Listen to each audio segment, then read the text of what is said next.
Well, actually, this one is typical idea.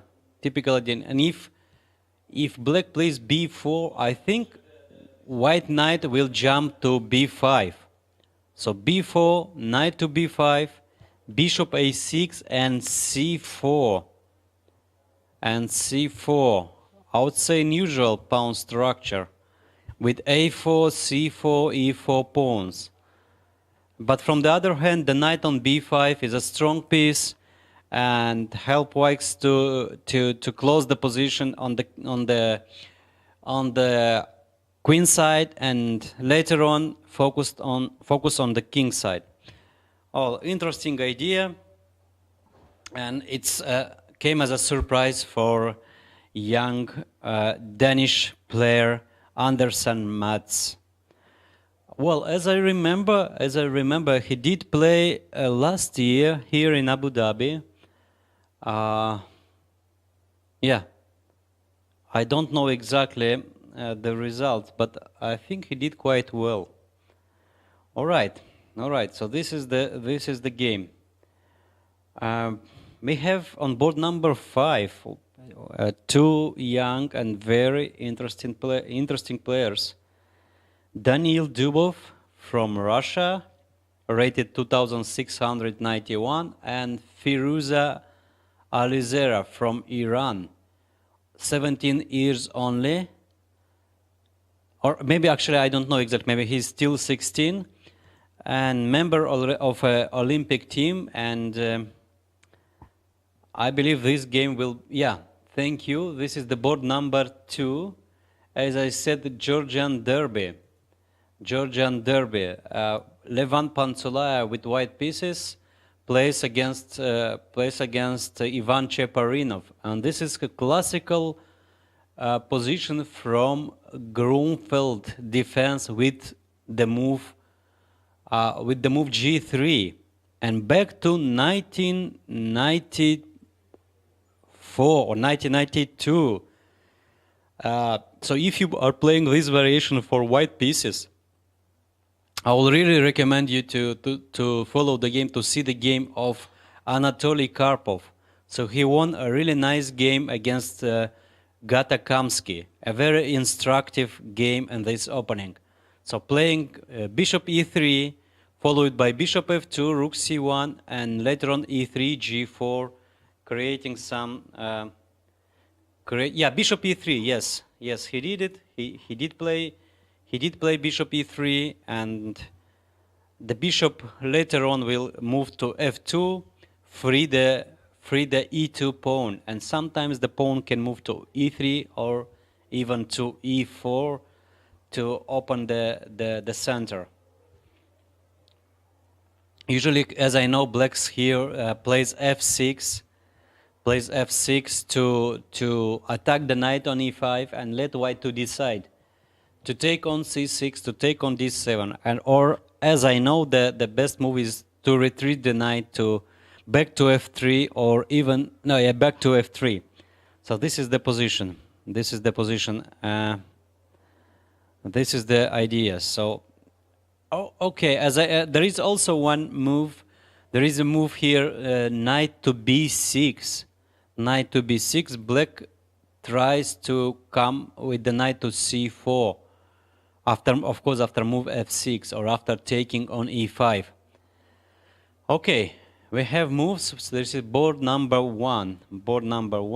And young Danish player is still thinking. So I can show you the current position after b5, rook b1, a5, a4. This is the position. So well, there is a choice. So black can play b4, which looks more natural, to attack the knight, to take some space advantage on the queen side, or black can play here, taking on b4, taking on a4. So these are two choices here. Okay, let's try first b4. The knight jumps to b5, bishop a6, and c4. This is the position that probably, black played b4, the most natural move, and here I expect that white will jump to b5. Also, knight d5 is the move to consider, but I think white played a4 just to place his knight on b5. And after c4, well, probably black should take on c3. Otherwise, the knight on b5 is really strong. And if b takes c3, there is a choice, taking by pawn or by knight. Well, honestly speaking, I think b takes c3 is much stronger because keep b4 and d4 squares protected. Otherwise, after knight takes c3, black gets a very nice outpost for the knight on b4. So b takes c3, b takes c3, and I don't know. Actually, I like white's position here more because really they installed a tremendous knight on b5, followed by move queen d2, bishop h6, queen d2 here, bishop h6, and white sees an advantage. All right, so, but if black doesn't take on c3, if black doesn't take on c3 and trying to explore the weaknesses of black squares. By the way, knight d7, yeah, this is the current position. Knight b5, yes. Yes, Richard Rapport played knight b5, and knight e8 immediately. Actually, I just wanted to point that after bishop e6, bishop a6, c4, black can play knight to e8. But black decided to play knight e8 immediately without bishop a6. Knight e8. Quite logical move. Black wants to trade the knights by playing knight c7, and maybe the bishop on c8. I mean, the bishop will be more useful on the diagonal c8 h3 by playing bishop to d7 or bishop to g4 in some moments, or just stopping white's advance of pawn f, like f4, f5. Yeah, that's, I would say it's a good decision, and still here I believe that white should stabilize the play on the queen side by playing c4. By playing c4. After c4, so once again there is a choice. Or to take en passant, like b takes c3, b takes c3, and trying to change this strong knight by move knight c7. I think this is a normal choice here. Or black can just ignore after move c4, playing knight c7, with the idea to play knight to e6 and maybe knight to d4 later on. Well, both moves are playable, are perfectly playable. I don't know. Maybe the knight on c7 immediately gives black more chances. So taking on c3 and open the rook on b1 probably is not the best idea, a good idea here. All right. So this is the current situation on board number 1. Let's go to board number 2. Yeah, of course. Knight b6 still theory.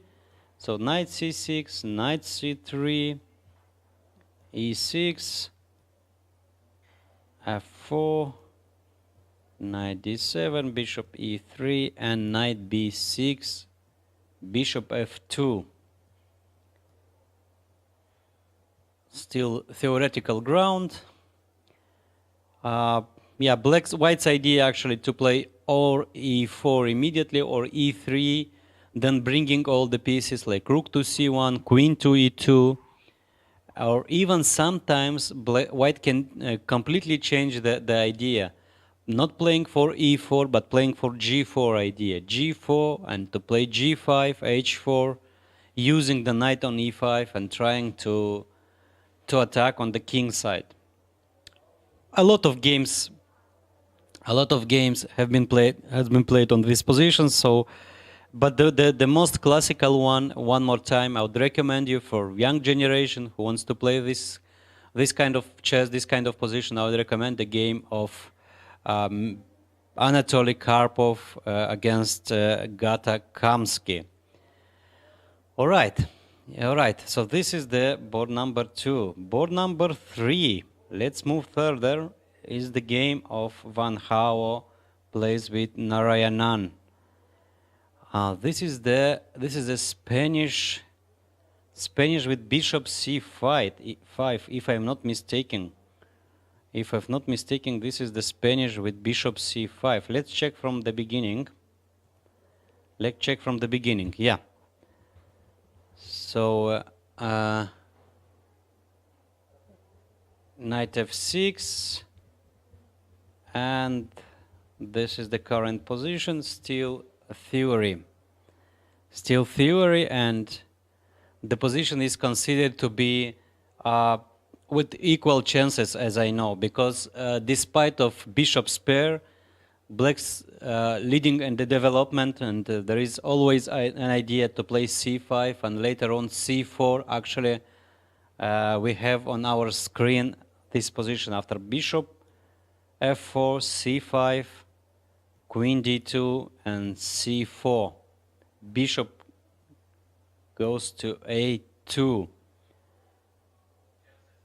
Still theoretical ground. I don't really believe that there is an advantage here for white, but the position is perfectly playable. White just needs to play one day b3 to open up the bishop. Otherwise, really the bishop on a2 is a poor position. So back to board number 1, just to see what's going on. In the game of Richard Rapport, he plays with Andersen Metz from Denmark. Yeah, so after knight e8, he did play the move c4. Well, I believe that white is still on his home preparation. c4 is the right move here to stabilize the position on the queen side, and the knight on b5 is a strong piece. And after knight c7, I don't know, maybe white just needs to ignore and play queen d2, bishop h6, f4. And the other idea, white can push in the center by playing d4. All right, in my opinion, white is slightly better thanks to the knight on b5. Thanks to the knight on b5. Yeah, so after knight c7, queen d2, knight e6, and here white can choose or to trade these bishops by playing bishop h6, or just to retreat the bishop back to e3. I don't know. Both moves are possible here. I would prefer bishop h6. All right, so after bishop h6, there is a good chances to create an attack here on the king side. We can make some conclusions. After 40 minutes of today's round. So on board number one, Richard Rapport got slightly better position. On board number 2, still the players are on theoretical ground, nothing new. On board number 3, Van Hao Narayanan, sharp position but still theoretical position. Board number 4, Fedosiev plays with black pieces against Ara Wind. Well, I believe this is bishop b5, Sicilian, sharp position, and now it really depends. Will black complete his development and getting like bishop pair and bishop's pair? Yeah, this is board number 4. Or white will try to use the advantage in the development, like playing bishop g5, rook to c1, of course after castle, rook d1, playing knight d5, playing e5. In my opinion, white chances are slightly better here, thanks to advantage in development. Board number 5, Dubov with Firuza Alizera. Wow, a very original opening. I think it comes from Sicilian with queen takes d4 and knight c6, queen d2, played by Magnus Carlsen, world champion Magnus Carlsen this year. A very sharp position with opposite king's castle. So this is board number 5. Yeah, board number 5, and really the position is very sharp. White just played e5, and black can choose here where to jump with the knight, to h5, to g4. I don't know, maybe there is an intermediate move like bishop f5, but it doesn't look it's the right move. No, knight h5 or knight g4. This is the choice. Knight h5, g3, bishop f5. Well, the position is very sharp. Really, it's hard to give any, I don't know, any advices here. All right. So board number 6, Nihal Sarin with white pieces plays with Amin Bassem from Egypt, the winner of 2017 edition. And this is King's Indian. For sure, the last move c6. And, well, I believe there is slightly better chances for white here. Slightly better on this opening, and this, especially on this variation. So white can play d6 here. I don't know. What about the move d6? It wins a piece or not? Wins a piece or not? I don't understand what's going on. How black can save the knight? Oh, yeah, there is queen a5 move. A double attack. A double attack, attacking knight c3 and bishop c5. Aha, so the things are not that simple. The things are not that simple. All right, so then really the position is still unclear. Back to board number 1. Just before going to a short break, we'll see the board number 1. And this is the current position after knight c7, c4.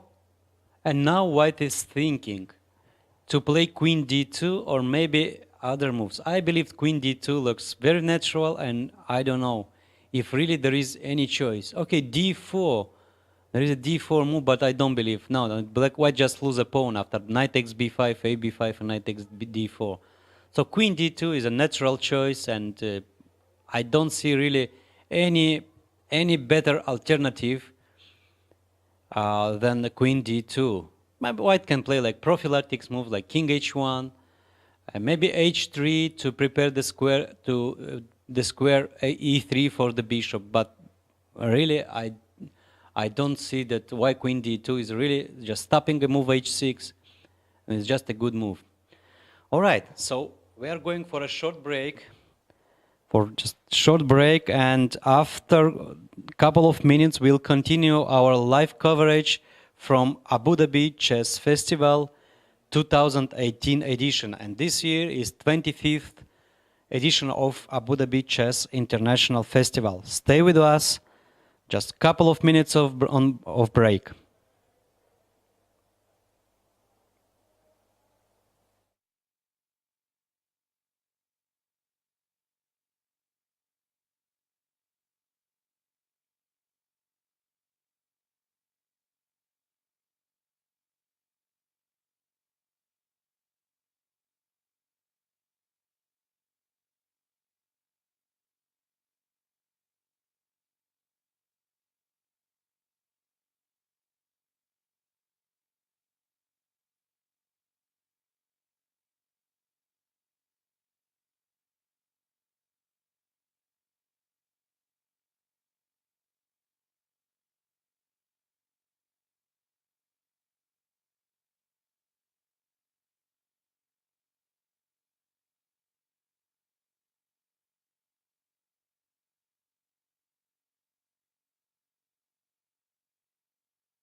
We are back on air with round 3 of Abu Dhabi Chess Festival Master Tournament. And on board number 1, we have two players. Richard Rapport plays with Anderson Metz from Denmark. And this is the current position after move c4. And really after knight c7, white played a bishop e3 move. Knight c7, bishop e3 move. Really, I don't know. I'll never even think about this move. Just white voluntarily move the bishop from an active position to e3. Okay, I would say it's a kind of prophylactic move. Just now knight e6 comes without a tempo. And if knight e6, there is two ideas here. The first one is d4, but I would say it's not a good idea because it changed too many pieces, and after taking everything on d4, c takes d4, knight takes d4, knight takes d4, knight takes d4, takes everything. I think black gets a very good position. Even black can try to play for advantage by move b3, followed by rook b4. Now, I would say no problems for black, and I don't know. So, in my opinion, bishop e3 after knight e6, white just want to push the pawn to play f4. Now, there is too many knights. These are famous rules of doubling the knights on one square. So, if knight e moves to d4, white can play f5, I think. Okay, let's try to calculate this move. So, f5. Can black win the pawn? Probably not, because g takes f5, e takes f5, and of course, obviously, there is no knight takes f5 because rook takes f5, bishop takes f5, and bishop takes c6, and white wins two pieces for a rook and gets big advantage. And if black takes by bishop, still not possible, because after bishop takes f5, bishop takes c6, knight takes c6, rook takes f5, white wins a piece. All right, so this is the idea of Grandmaster Richard Rapport. The prophylactic move of bishop e3, and if knight goes to e6 to push f4 to start a direct attack against black's king. Okay, actually nothing bad with after knight d4, f5. Black, of course, is not forced to take on g5, takes on f5, gf6. Probably black can play the move e6 here.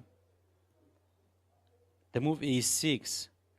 Thanks to square e5 and knight to d4, I believe the chances are equal.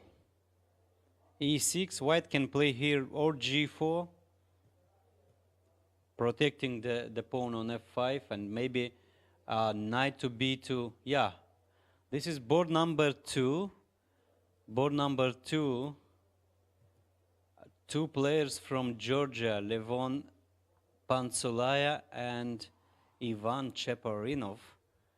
Still, the position is theoretical, so nothing new. Well, after bishop f2,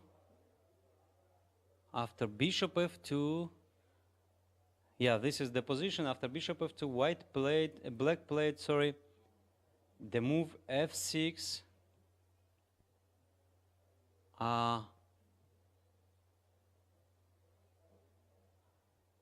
Hang on 1 minute. How the knights? Knight e7. Knight a4. A little bit strange move, because really the knight is on c3 is a strong piece, which okay, let's see. Knight f4, f6, knight takes b6, and pawn takes b6. Pawn takes b6. Interesting idea, taking the square c5 under control, because after queen takes b6, knight d3, white gets c5 square, and it's really very difficult to complete the development for black. Because on bishop d7, there is knight c5, installing the knight to a strong outpost, attacking the bishop, and white is slightly better here. But after a takes b6 here, white is forced to retreat the knight or to d3 or to f3. I would prefer to go to d3. Black's idea is to play knight f5 and later on to transfer the knight to d6 and maybe to e4. Well, interesting play for black, but really I don't like the move knight a4.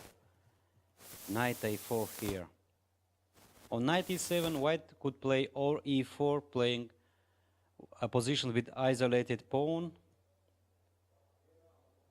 but with a strong outpost on e5, or just can play a rook c1, and after f6, knight goes to d3, and playing a long positional game with e3 and later on g4 idea. All right, so this is after knight e7, one more time, knight a4, f6, knight takes b6, a takes b6, and now Levan Panzolaya is still thinking where to retreat the knight, to d3 or to f3. Because knight g4, I don't believe this is an option. All right, so this is the current position. Still the position is about equal. I don't see any big advantage from any of the side. Let's move to board number 3.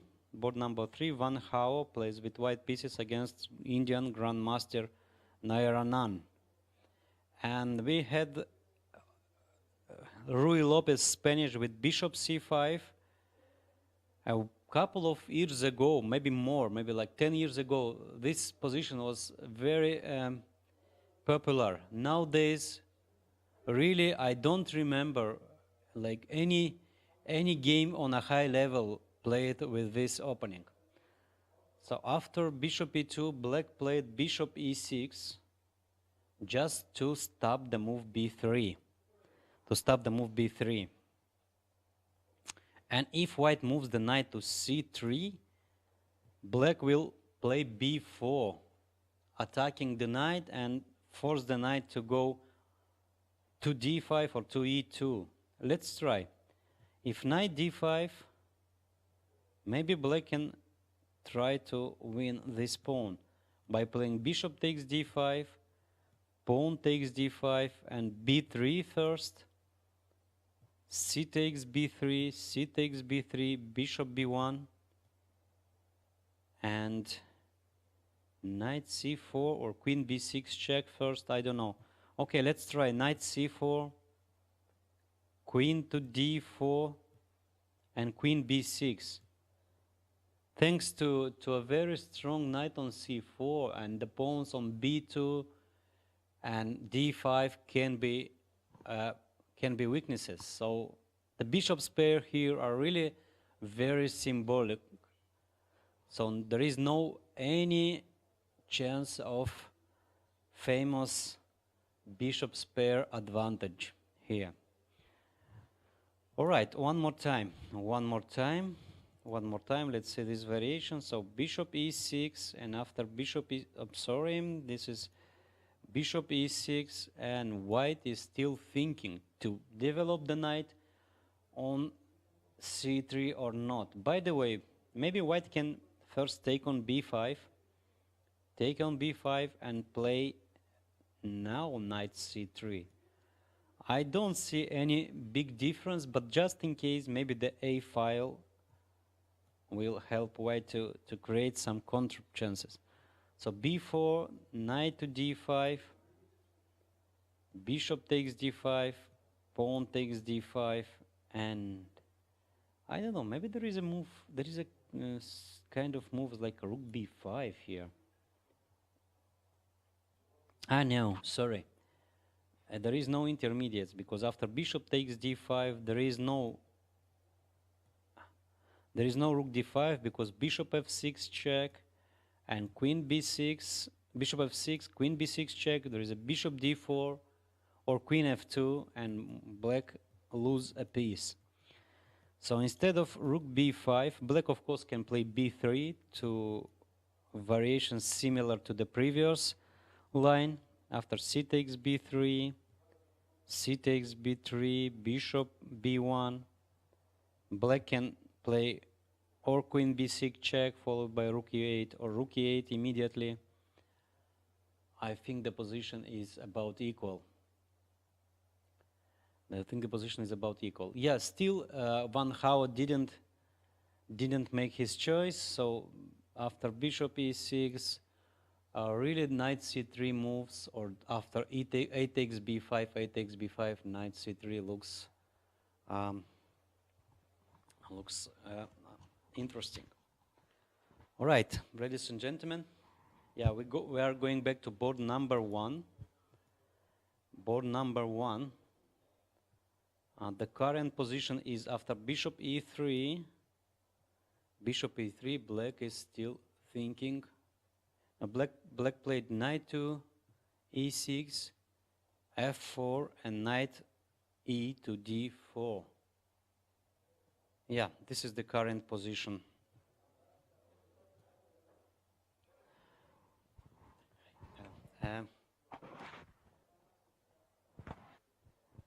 We have a special guest in our studio.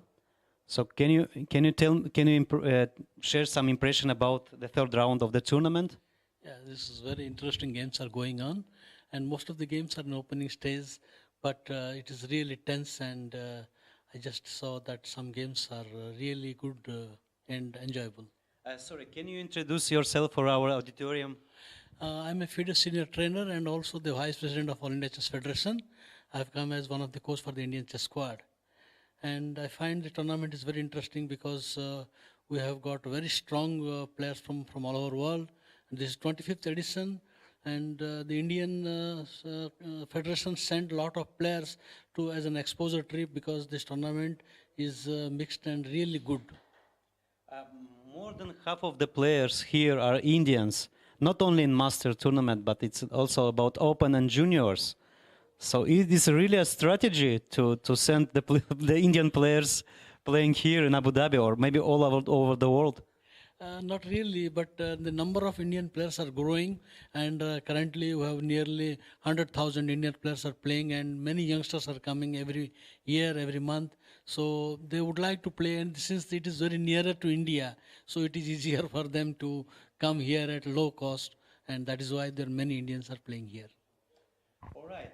So Indians players in master tournaments are doing quite well. So in the first round, Indian FIDE master, only FIDE master, defeated the top-seeded Le Quang Liem from Vietnam. Really an impressive game, and also a very strong game played by FIDE master. Yes.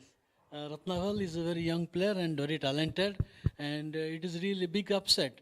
But other Indian players like S.L. Narayanan is doing well, and also other players like we have got two Indian players who also held up 26-65 players like G.M. Lachman held Anton Koborov, and Vladimir Akopian also was held by D. Gukes, a very young Indian talent. What about Nihal Sarin? Yeah, he's also on 2 points right now, and he's one of our best talent, along with Pragyanand and Nihal Sarin. They are our future of Indian chess. Do they have a place in the Olympic team or not yet for this year Olympiad? Not yet, because there are much more stronger rated players are there, and since this team will be led by Viswanathan Anand, so it will be this will be a really hoping a good year for the Indian contingent team. Because I didn't see Viswanathan Anand playing for the Olympic team since 2006. Yeah, it's quite a long time. Now more than 12 years. 12 years. Yeah. So this Anand's appearance is giving a big moral boosting for the Indian players, and we hope that we'll do well and try to achieve medal. All right. So once again about today's games. So board number four. Aravind plays with white pieces against Grandmaster Fedoseev, one of the top seeded of this tournament. Yeah. One of the top seeded of this tournament. So what do you think about the current position? The current position that black seems to be a little bit underdeveloped, and now this is the material is equal, but white seems to having a better share in center. So I would like to say white is little better add. Yeah, I totally agree with you. And also, let's say after developing the bishop to g5, rook comes to c1, and knight to d5, these typical ideas. And I think, yeah, white chances are slightly better here. However, that you cannot underestimate the pair of bishop by black, and he has also some plans like the open line on the long diagonal he can capture eventually. Pair of bishops are the only thing he can count on. Okay, let's go to the other games of Indian players. So Nihal Sarim is playing with Amin Bassem, Yeah. the winner of 2017 edition. Yeah. So this is the current position. Yeah. This is the current position, and yeah, just here, couple of minutes ago, after c6, I thought this is a blunder, Yeah, but in fact it's not, because white cannot play d6. Yeah. Because black plays queen a5. Yeah. Attacking both pieces. Yes. And instead of playing d6, white took on c6, knight c6, and this is the position. Yeah, this position is very interesting, and both sides have their strong and weak points. The d5 square seems to be quite good for white. However, black also has some play on the queen side. Yeah, and d4 square too. Yeah. Yeah, so the position is maybe about equal. Yeah, roughly. Yeah. All right. So let's go to the other games of Indian players. Board number 7, Grandmaster Vishnu Prasanna plays with the legend Nigel Short. Yeah. It's a quiet end game, probably from French defense. Yeah. Yeah. And okay, there is some ideas playing against e6 pawn. Yeah. Like doubling the rooks to e file, like playing rook e1. The pressure. And rook e2. Yeah. Yeah, there is some pressure. Some pressure here. Yeah, but there is one thing black counts, that there is no dark square bishop with white. So king finds a good shelter on d6, and he will try to expand on the center. If white allows, then he will be in trouble. So it's I would say this looks a little better to put pressure, but black can cope up with placing his king on d6 and bring one of the rooks to e8 in future. Right. So king d6 maybe even immediately, because knight. Yeah, to avoid any. And if rook to e2. Yeah, then rook h2, rook a rook to e8. This is probably the more precise. Yeah, because on knight h5 there is rook f8. Yeah. So it is very interesting. And the black king is safe because there is no dark square bishop, so it's all right, and knights really cannot do anything at the moment. Right. Okay. So let's go to the other games of the round. Board number 3. Yeah. Board number 3. So bishop e6 is the last move of Grandmaster Narayanan. Yeah, it's all Narayanan. Okay, seems black's doing fine here, because really the bishop on a2, a2 is a poor position. But as I know, this is still theoretical. It's a theoretical still theory. Yeah, exactly. So no. Yeah, I cannot say at the moment because the game is developing to an interesting situation. Right. So as I know, maybe white can try to take open up their line. And to play b4 here. The moves looks a little bit illogical, but because it leave the bishop in the poor position. But from the other hand, I have the square for the knight to c3, and later on I'm hoping to to activate this bishop, but I don't know how. Yeah, it is gradual. Yeah, right. All right. So a lot of interesting chess today.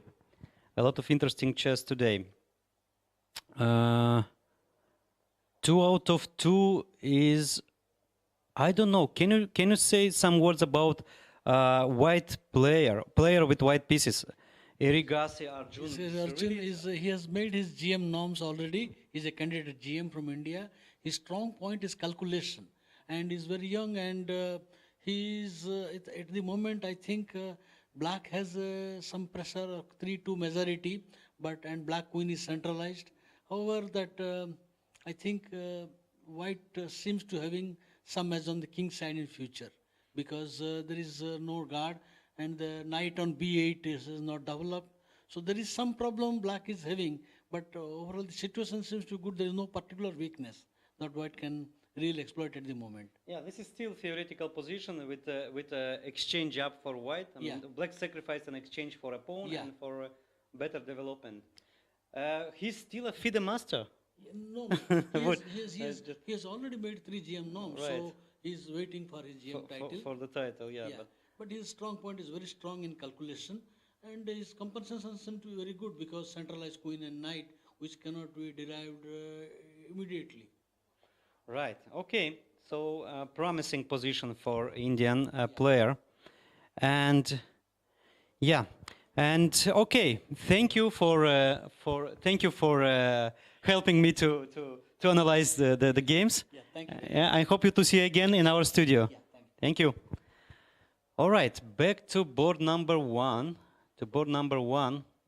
Richard Rapport is still playing with Andersen Mads from Denmark. And we have one more guest in our studio, a special guest. Yeah. So, yeah, yeah, this is the current position. After knight takes d4, knight takes d4, white played the b3 move. Okay, a positional move, defending the pawn a4, just stabilizing the structure, and white is preparing to advance the pawns on the king side by playing g4. I really don't see any other ideas for white after move b3.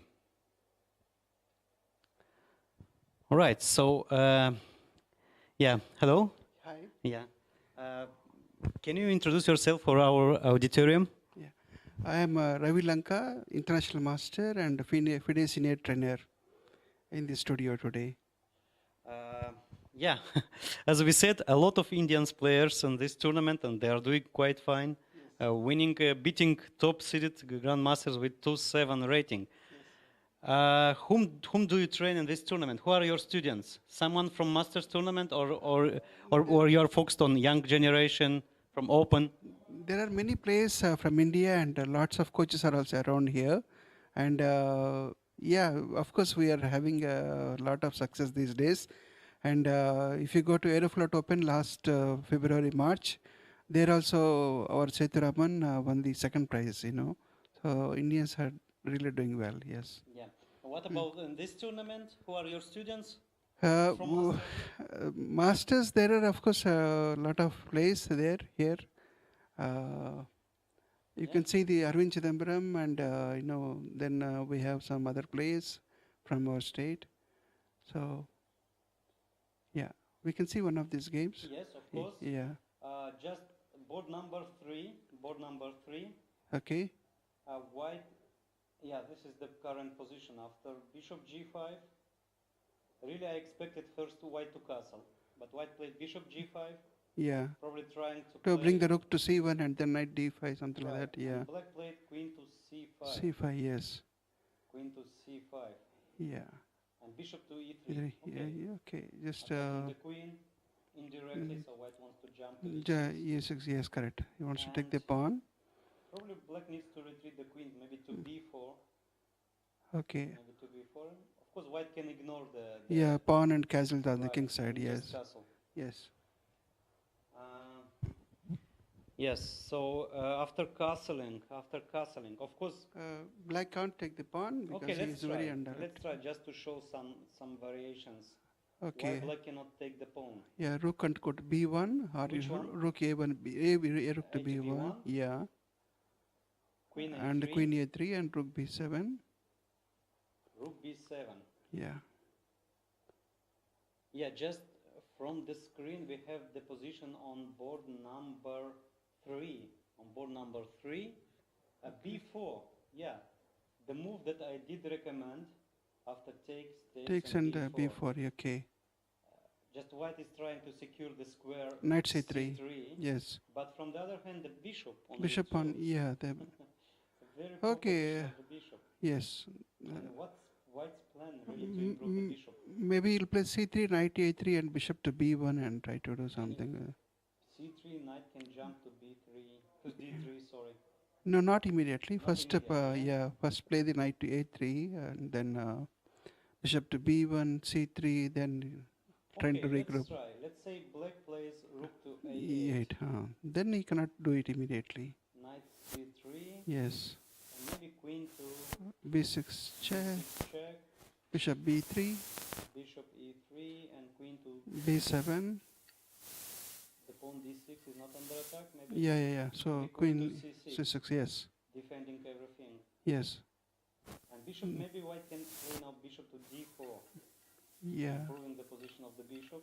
Yes. And then trying to bring the rook to b1, then bishop to b1, something like Yeah, that. rook to e1, And bishop to b1, yeah. later on Regroup the c3. pieces, yes. Maybe knight to d1, e3, c3. Yes. Knight to d1, knight to f2, then protect the pawns. Right. Okay. Very interesting decision of Grandmaster Van Hao. So b4, and now black needs to find a plan. Yeah. And Wang Hao is always unexpected player, he makes lots of original moves. Yeah. He makes lots of original moves. All his moves in chess game are typical of his nature, like, something unexpected. Do you mean this game? Yeah, in this game, and generally also what I have noticed from his games, most of his games are highly original and intuitive. Right. Yeah. Other players on board number 8. On board number 8. Okay. This is Arjun. He's one of the upcoming players of India. And as Mr. Sahu has just told, he made all the GM norms, or maybe he has made 2 GM norms. And he's likely to, make it big. So really in India the players are growing so fast. Yes. Even he cannot follow. Yeah, So because, 1 year he's promising junior, and next year he's already a grandmaster. Yes, and we have lots of tournaments, and the registrations are very high for in chess game. And every year we are producing, at least a new 100 players of high caliber. How many grandmasters are now in India? Now we are 56 grandmasters. 56 grandmasters. Yes. Wow, it's really impressive. Mhm. Really impressive. And let's say statistically, India is on which place in the world of grandmasters number? Maybe 3rd or 4th, if Third, I'm yeah, after Russia and United States, no? I don't know exactly, but after Russia, definitely. Yeah, Russia is still leading by Yes. GM numbers. Yes. Okay, so this is the position. This is the current position. As I know, this is still theory. So black sacrificed an exchange from Catalan defense. And nowadays this variation is very popular. So sacrificing the exchange. Yeah, it's a beautiful tournament hall there, and Yeah, and this is the current position. Bishop f6, black tries not to allow to develop the knight. Actually, white can play knight e2. I don't know. Is there any refutation? After knight d2. d2, then maybe he has to play rook d8. Rook to d8, yeah? Yeah. And knight c4. Okay. Maybe Just go back to c7. to c7, yeah? Yes. And if white is trying to trade this strong knight by playing knight e3, so the position is, if white manages to stabilize, the exchange up will really... Yeah, black seems to be, not not having any compensations as so of the now. compensation is not enough in my opinion. Yes, So yes. after bishop f6, let's say knight d2, of course the pawn e2. He can't take it. Yeah, of course, we so can't take bishop it. e2, just rook e1. And The bishop is lost. unless there is a tricky move here like bishop b5. What do you think? No, then queen d1 is there. Queen b d1, at least black won a pawn. central pawn. I can retreat queen c7. So maybe the things are not. Okay, let's see. Bishop. So knight d2, bishop e2. Bishop e2.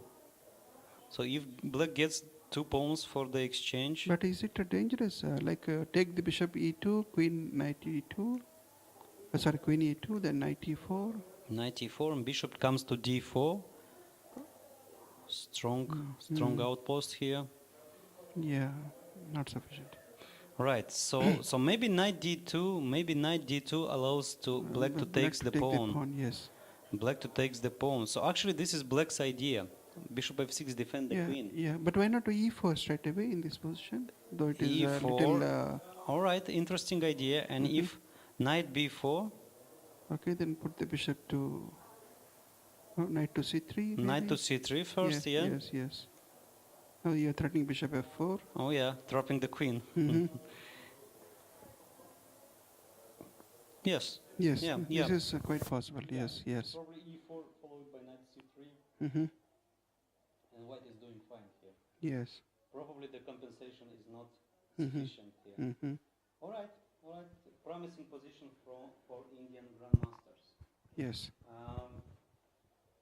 A little bit, yeah. Thank you for being with us in our studio. Thank you so much. And we are continuing our analysis, our live coverage. Back to board number 1. Richard Rapport plays with Anderson Metz. But before going there, I would like to see the games of United Arab Emirates players. On board number 16, Grandmaster Salem plays with white pieces against Raja Rithwik from India, and really, I don't see quite often Grandmaster Salem playing e4, and going to the main lines of Najdorf with white pieces. Usually he plays it and very successfully with black, but this time he tried something new. I mean, trying to play against his own opening. Okay, let's see. So white is playing all the bad moves. I mean, bad moves. I'm of course not serious about, like h3 and then h4 losing a tempo, a2, a3. So comparing to Kerry's variation of Sicilian, white is down to 1 tempo, playing h3 and then h4. But nowadays, modern theory said that even this one, especially the games played in the correspondence chess, that white is doing fine, and really black is facing some serious problems. So bishop b7, rook h3, knight e5, king b1, prophylactic move. Quite often in Sicilian we have this move. Knight to c4, queen to e1. Wow. Not so often white gives the black square bishop in Sicilian. Usually white here actually I don't know about if this in particular position, but after knight c4, bishop takes c4, rook takes c4,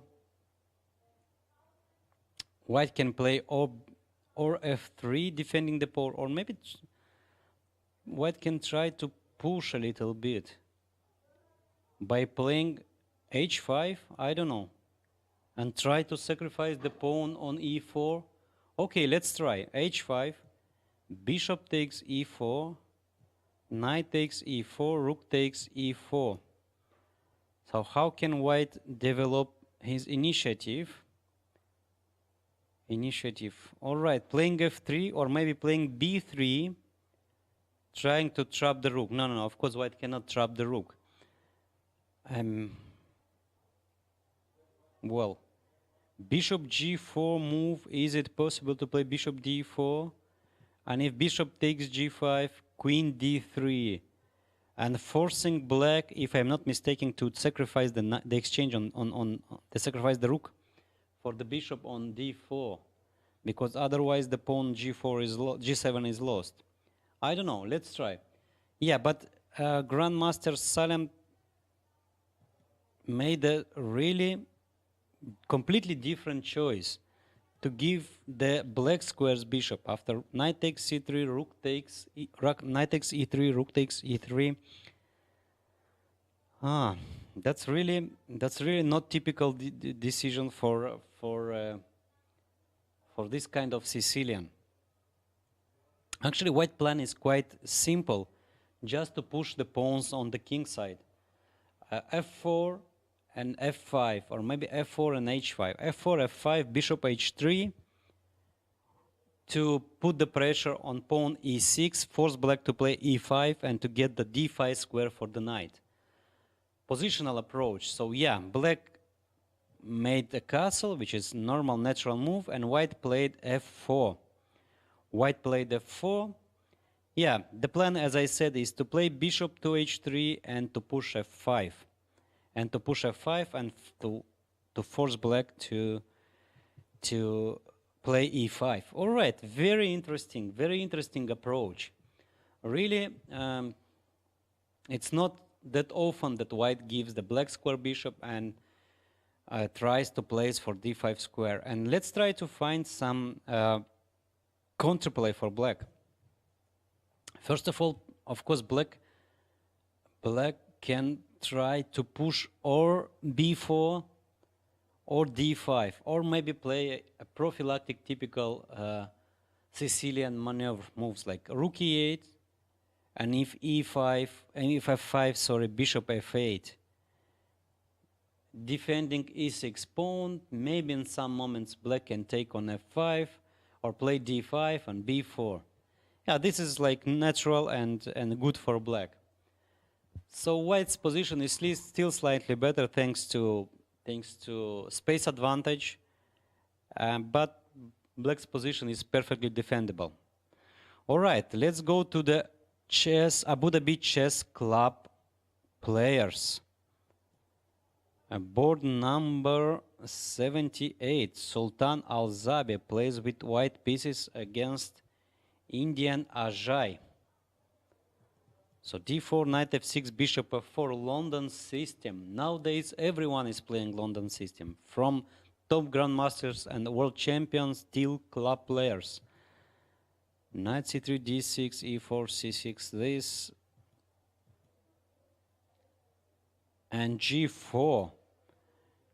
All right, so castle long or bishop h6 are the other moves, or even a4. Sometimes white can change completely his mind and start to push on the queen side. So g4, e5, take on i5, take on e5, bishop e3, bishop to e7, castle long, and b4. This is the current position. Of course, white should play the knight to a4, but after queen a5, b6, b3, knight b6, and white. I know, actually, there is a tactical blow here. After knight b6, there is move bishop c5. Bishop c5, and black is not on time to take the knight on a4. Because obviously there is no bishop c5 because queen d8 checkmate. And if black takes on a4, bishop takes e7, king takes e7, and queen d6 check. And this is simply winning for white. All right, so in the game, white preferred to play knight to e2, a little bit less risky, queen a5, king b1, and probably after knight b6 or knight c5, white next move will be knight to c1, knight to b3, knight to e2, and maybe bishop h6, stopping castle. Yeah, the position is very sharp, and the chances are equal. In one of the other game of the round,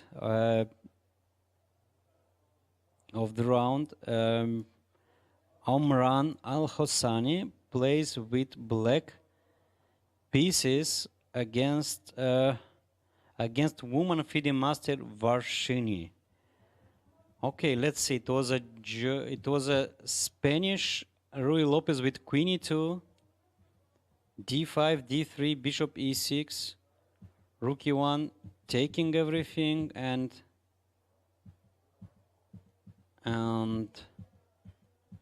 once again, white won a pawn. White won a pawn, but black got some compensation for it. Wow, really? I don't know. I think queen c8. Queen c8 is a mistake, or even taking on d4. Taking on d4. I'm not that sure that black can take on. Black should take on e4. There's a lot of good moves here. h6, rook e8, queen d7 even. Okay. So after the taking everything, white got a pawn up. White got a pawn up, but there is some compensation thanks to better development. b3 square is weak, and black can attack the d5 pawn. Yeah, so interesting. My opinion, the chances are about equal. So white is a pawn up, but black got some compensation for it. All right, so till now, Abu Dhabi chess club players are doing quite well. Quite well. All right, let's see what's going on top board. Richard Rapport plays with Anderson Mats. So no big changes after b3. After b3, now black to decide what to do. Okay, there is a move e6 here, just to stop f5.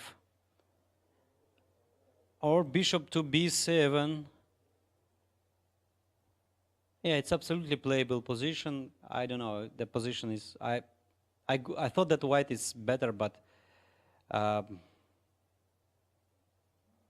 yeah, this is the current position. So after b3, black played e6, as I said, queen d2, and queen b6, and queen b6. Okay, so now probably just preventing queen to f2.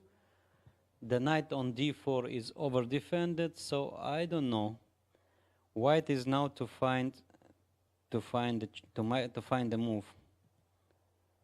So queen to b6.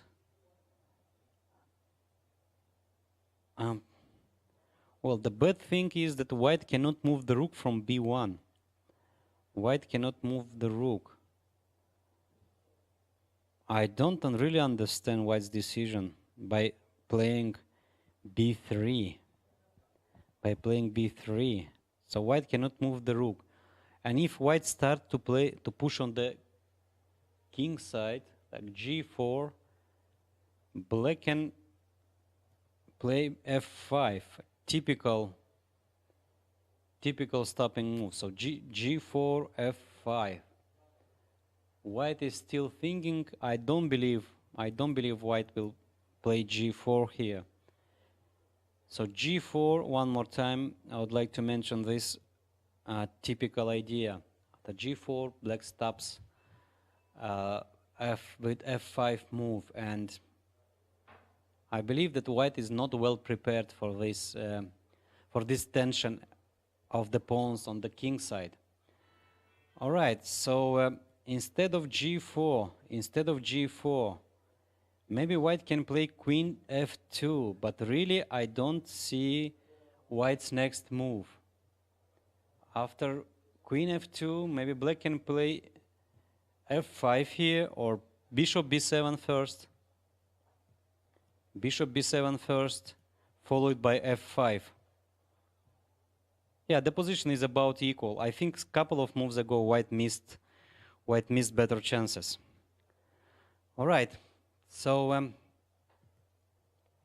board number two, Georgian Derby. Pantsula Levan plays with Cheparinov Ivan. And after the move a takes b6, knight d3, knight f5, queen b3, knight d6, and rook c1, bishop d7, a4, rook f7. A positional game.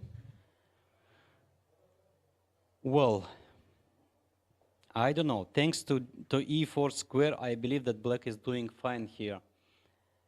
Rook f7 probably prepared the move bishop f8 and maybe bishop e8 and rook c7. Maneuvering game, and still the chances are equal. So let's find a really sharp game. Yeah, a really sharp game. This is the game of, on board number 4. Grandmaster Aravind from India plays with Vladimir Fedoseev from Russia. So how many moves black played with the queen? So queen c8 is the first move, queen c5, queen h5, f3, and queen to h4, check. 1, 2, 3, 4 moves. So black is already undeveloped, and black continues to maneuverate the queen. All right, let's try to understand. At least after g3, queen h3, white can't castle long. And obviously this is the idea. But white can play sharp here, castle long, knight f6, playing first king to b1, bishop e7, and maybe to push g4.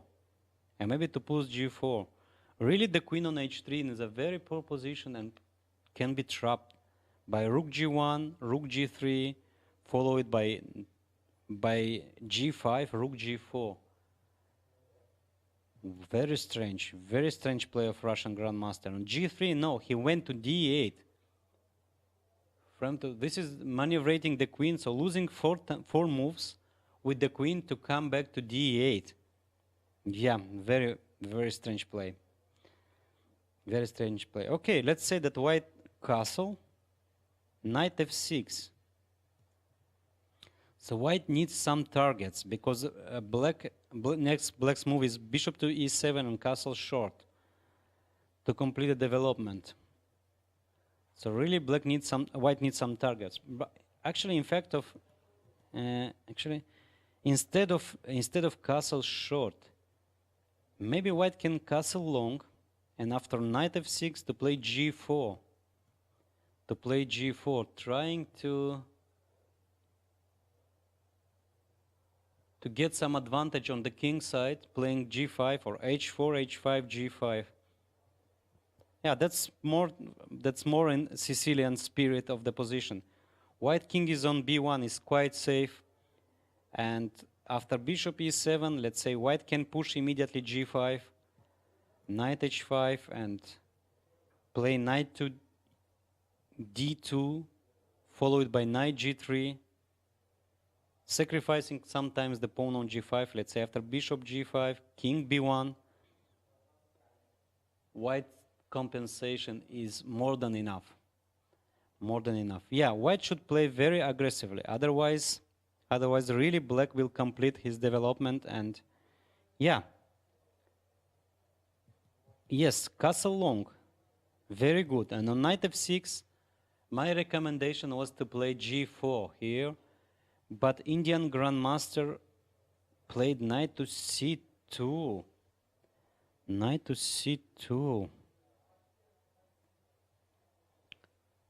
Well, white probably wants to play bishop to f4. And let's say after bishop to e7, bishop f4, e5, bishop g5.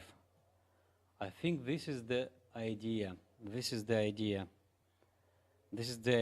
And after castle, the other knight goes to d5. Let's say prophylactic move like king b1, or maybe bishop takes f6 immediately. Bishop takes f6 and king b1. I really don't believe that white should take the pawn on d6. King b1 is, I believe, is much stronger and positional. And next move, the knight from c2 goes to d5 via b4 or e3, or sometimes e3 and c4. Yeah, highly interesting position, highly original. So knight to c2, white prepared the move bishop f4. Probably black can sacrifice a pawn or try to sacrifice the pawn d6 and get some play, some compensation against it. Or once again, can black play a prophylactic move like h6? And if bishop f4 play e5, and there is no bishop g5. And I think black is doing fine here. So h6. So knight c2, and my recommendation here is the move h6. A prophylactic move against bishop f4, e5, bishop g5. Yeah, interesting position, really a very original play of both players, of both chess players, both grandmasters. Right, let's go back to board number one. Board number one, Richard Rapport plays with white pieces. No big changes after move queen b6. White is still thinking. But really, knight on b5 looks great, but I don't see any active plan for white. So f5 doesn't work. g4, if white plays g4 and black meets this move with f5, the rook on b1 is passive. I don't know. Okay, let's find some ideas here. Once again, g4, f5, and if e takes f5, probably black takes by g, pawn, g takes f5, and the move g5. What about this structure?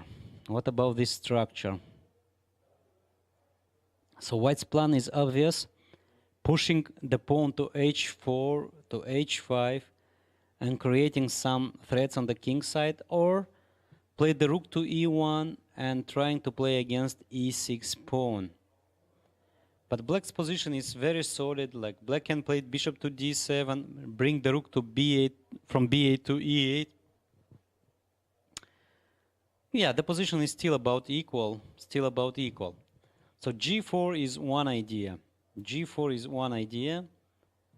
The second idea, I don't know, h4 looks a little bit weird, because after h4, even black can play here h5, stopping white's advance on the of h pawn. I don't see how white can play g4 here, can advance g4.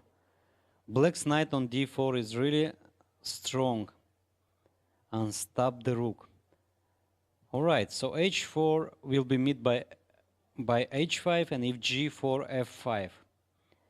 If white sacrifices the pawn, f5, I don't know, maybe there is absolutely nothing. But let's try. E takes f5, bishop takes d4, and if c takes d4, okay, my idea was to sacrifice an exchange. It looks a little bit, well, too much, but let's try. E takes f5, bishop takes f5, and rook takes f5. Pawn takes f5 and queen g5. Or bishop d5 first, just to cut off the queen from the king side. Because if white plays queen h5 immediately, queen g5 immediately, black can sacrifice the pawn d5, and after bishop d5, bring the queen into defense. And I think this position is this is much better for black. But if white plays first bishop to d5 here, followed by rook to f1, queen to g5, I don't know. At least this is interesting. And it's my opinion, it's a full compensation for the exchange. Maybe I'm too optimistic, but at least the position is sharp, with chances for both players. Board number two, Levan Pantsulaia against Ivan Cheparinov. Yesterday he won a really good positional game against Grandmaster Abhijit Kunte from India, and we could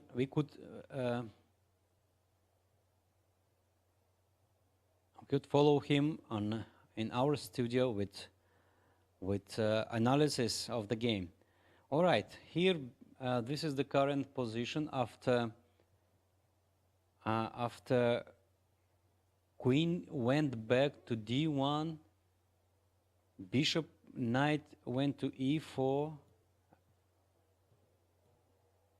B3, Knight to E4, Bishop E1, and Bishop D6. I don't like these moves for white, because the queen, well, is more passive. I mean, on D1, doing nothing. Okay, actually there is no weaknesses in white's camp. The knight on D3 is a good piece, like stopping E5. But from the other hand, the knight on E4 is strong, and really only black here can open the game. Like after Bishop D6, maybe black get, like after, let's say E3, black got the idea of Rook G7 and pushing G5, trying to open up the king side. I don't know. I would prefer black. Maybe objectively the position is still about equal, but I believe black can be already better thanks to a nice outpost on E4. Now nice outpost on E4 and the possibility of breaking the structure with the move G5. So one more time after B3, black went knight to E4, Bishop E1 and Bishop D6. And if let's try to trade the bishops. Bishop B4. Okay, so now black can take or play more aggressively, like Bishop to B8. Bishop to B8 looks a little bit less natural because it closed the rook on A8. But from the other hand, black keeps the bishop on B8, which is a very strong piece, and hoping to play Rook G7 and G5 to open the position. I don't know. Of course, black can take on B4 or play Queen E7. Nothing wrong with this move. Queen E7, Bishop takes D8, Bishop takes D6, Queen takes D6, and black's position. Black is doing fine. The position is about equal. But I don't know. Me as a player, I would prefer here to play for a win with Bishop B8 move. It looks very risky. But okay, at least black is trying to complicate things here. Okay, so Bishop B4, I think this is the move. This is the move to play after knight E4, Bishop E1, Bishop D6. Otherwise, if white plays E3, black can complete the development with Queen E7 and stop forever the Bishop B4 idea, and bringing the other rook to F8 to E8 and the second one to G7 and playing for G5. Yes, so Bishop B4 is a necessity here. I don't see any other ideas. Okay, white can play anytime knight to F2, trying to change this strong knight. And here is the point to decide. Or black plays F5 and gives the square E5, or black can take on F2 and plays an equal position. Because after A5, of course, the knight goes back to D3, and next knight will jump to E5. So which knight is stronger? White knight on E5 or black on E4? Really, it's not a simple question, and it depends on the coordination with the other pieces. So let's say after Rook G7, knight jumps to E5 and Rook E8. Black wants to play G5 and H5. I believe that it depends who starts first to attack. Black with a G5 or white with G4. and it seems that black is first, and knight on e4 is stronger than knight on e5. So g5 followed by h5 and h4, and black gets an initiative on the king side. Yeah, so I don't know. I would prefer here black. I prefer here black. All right. So let's see other games. Board number 3. Board number 3. Van Hao. Van Hao. Chinese grandmaster plays with Narayanan, Indian grandmaster. So after move b4, there is a choice for black, or to take en passant on b3, or to let this structure, let the bishop on a2, hoping to play against this bishop by playing rook a8, and allow white to put the knight on c3 to stabilize the position and hoping to explore the bishop's pair advantage. So b4, and here is the big choice. Or black plays rook a8, or black takes on b3, and after bishop takes b3, maybe bishop c4, maybe knight c4, trying to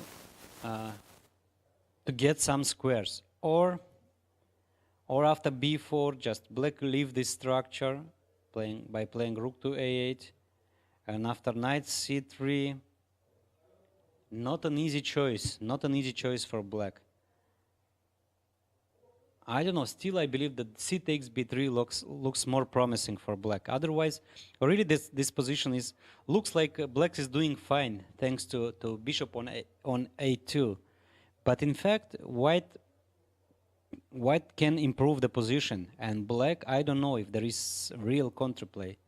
White can play bishop to e3, bishop to d4, bringing the rook to e1 or to d1, bishop to b1, move the knight from c3 to d2 or to d1 and playing c3. And for black, it's really not that easy to improve the position.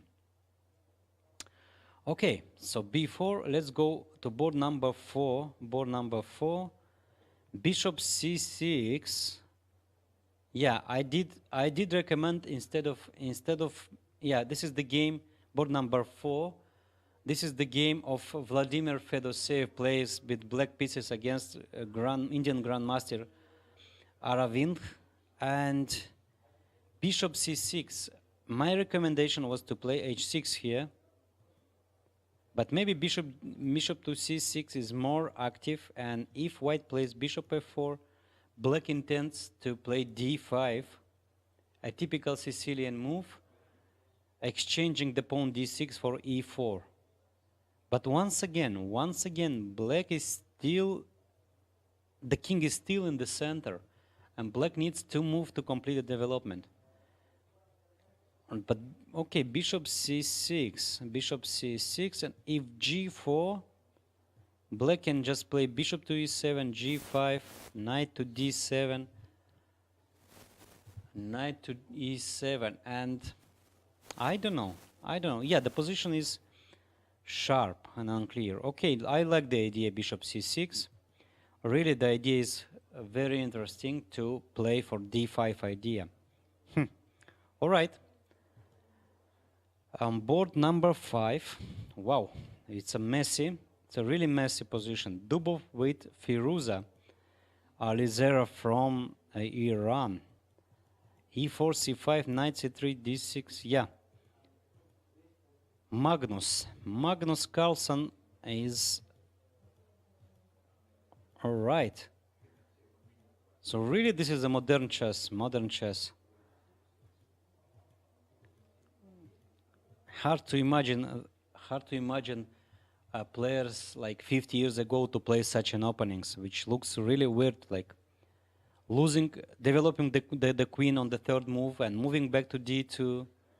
But nowadays the chess is completely different. So white sacrificed the pawn. Actually, white was practically forced to sacrifice. Rook c1, rook c8. I don't know. Black is attacking. So knight d4, attacking, sacrificing the pawn. Bishop g4 first, bishop e2, bishop takes f4. Black is a pawn up, but the position is still unclear because the knight on h5 is a very poor position. White can push anytime e6 or knight b5. There is no more danger on the king side. I believe that white is a full compensation here, thanks to these small positional advantages, especially the poor position of the knight on h5. Queen c7, white played rook d to e1. The other rook stays to h1 to play h4, g4 and h4. Queen c5, attacking the knight, knight c to b5, stabilizing the position on the queen side. Knight on d4 and knight on b5 defend very well each other, and there is any danger of c2 pawn. So white's next moves are, yeah, this is the game. This is the game from board number 4, sorry, I'm sorry. Oh yeah, we are still on Fedosev's game. Probably some interesting things happens there, because after bishop c6, white played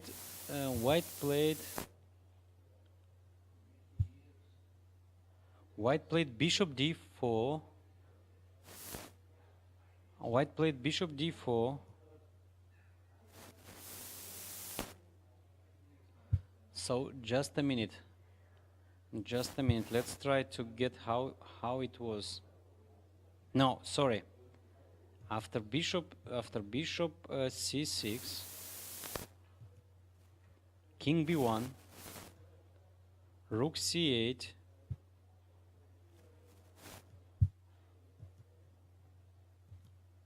so white won a pawn, but I think compensation is really more than enough.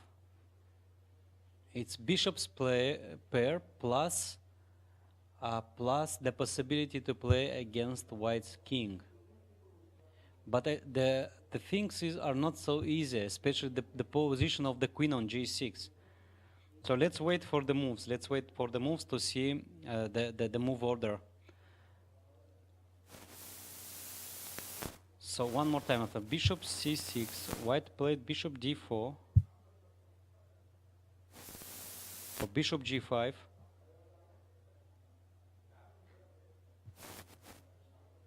h6, bishop f6, queen f6, king b1, bishop e7, queen c4, rook c8, queen takes a6, castle short, and f4. Yeah, this is the current position. And all right, in my opinion, this is a full compensation for the exchange. So f4. A little bit black pieces are not very well coordinated. So black needs the queen to d7 to play rook to a8 and rook to b8. Okay, maybe black can start slowly by playing first rook to d8. Let's say if knight d4, move the bishop back to d7 or even to e8. Okay, let's say to d7. Follow it by rook b8 or rook a8 first, rook b8, another rook goes to b8, bishop to d8, bishop to a5 or b6. Yeah, I think it's a compensation. It's a full compensation for black. All right, back to board number one.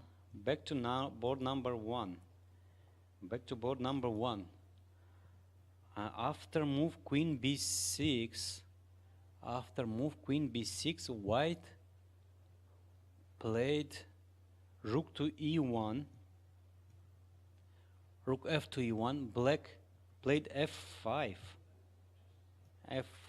e5, d takes e5, and f takes e5. changing of the structure. Changing of the structure. Well, once again, I'm not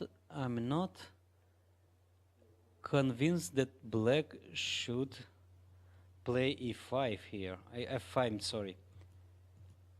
So instead of f5, maybe bishop b7. Okay, anyway. So f5, e5, takes. Okay, let's try to calculate. And what's wrong with bishop takes pawn on e5? Bishop takes e5. I believe this is a pawn sacrifice. After bishop h6, bishop g7, bishop takes to g7, king takes to g7, and queen d4. I don't know, maybe first taking on d4, and queen f4. I think this is white's idea. White got the square e5, and next move will be rook e5. The other rook goes to e8. For instance, after bishop d7, the rook goes to e5. The other rook goes to e1, attacking the pawn e5, a5, d4. So two weaknesses. Full compensation, but I don't believe this is more than. It's just compensation. All right, very interesting idea of Grandmaster Richard Rapport. So one more time, rook e1, f5. I don't know, bishop b7 I'll prefer. e5, d takes e5, f takes e5, and now black is thinking to take or not to take. This is the question. And if black doesn't, okay, let's say bishop b7 move. Bishop b7, which actually looks quite logical. Probably white will give the bishop for the knight. Bishop takes d4, pawn takes d4. Let's say taking on b7, rook b7 and queen g2. No, really I don't understand. There's absolutely nothing here for white. Let's say bishop to h6, and then the rook goes to f7, bishop e3 check. Black is doing fine here. All right, one more time. After rook e1, f5, e5, pawn takes e5, pawn takes e5, and in my opinion, black should reject the pawn sacrifice by playing bishop to b7. By bishop to b7, and I don't know. I like black's position here. So bishop to b7, followed by rook d8, or changing the bishops, and maybe black can push f4 one day. So it's perfectly playable position. All right, so let's see some other games on top boards. We have a first result on board number 9. A draw. International master from Uzbekistan, Kuibokarov Temur made a draw with Parha Maksudlu. Okay, the position is the position is closed, plus opposite color bishops. Yeah, there is nothing to play here. So draw. The other games are still in progress. On top boards, one more draw move on board 19. Back to the game of Grandmaster Salem, board number 16. Yeah, queen b6, f5, and rook to c5. Interesting idea. So not the knight to e5, not the bishop to e5 as we used to see in the Sicilian, but the rook on e5. Not often we can see the rook to c5 going to e5 to defend the pawn e6.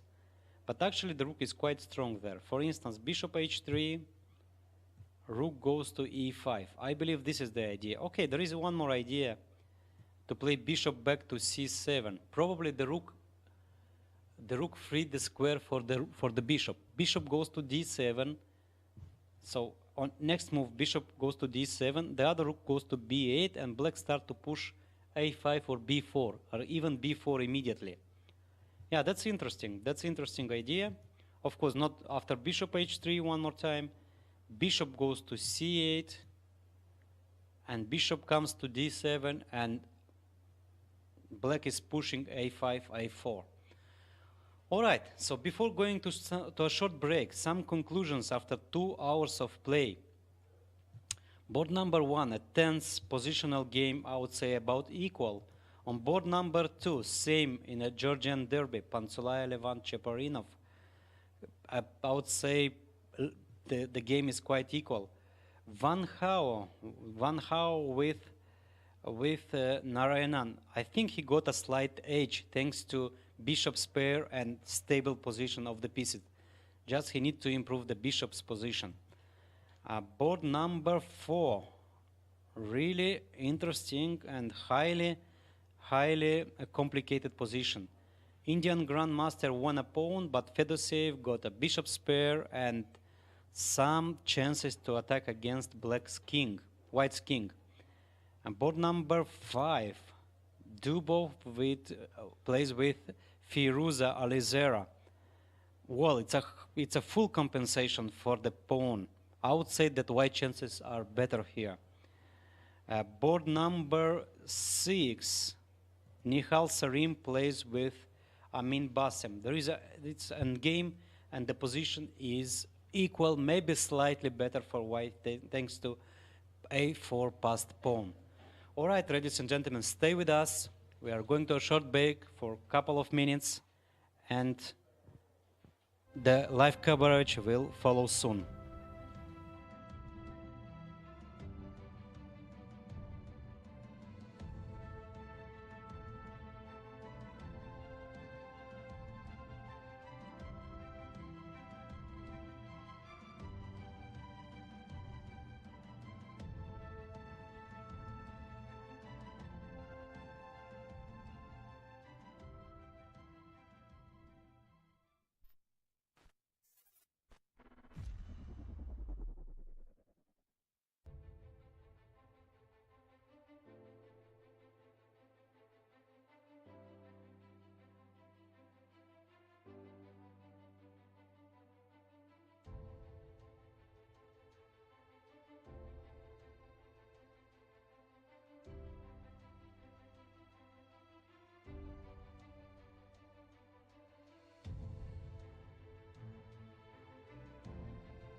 Ladies and gentlemen, we are back on air from Abu Dhabi round 3. And on top board, there is a lot of changing in the structure and the position.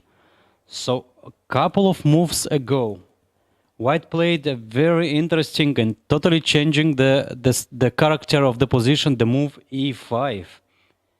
e5. And after d takes e5, f takes e5, rook d8. Yeah. So Danish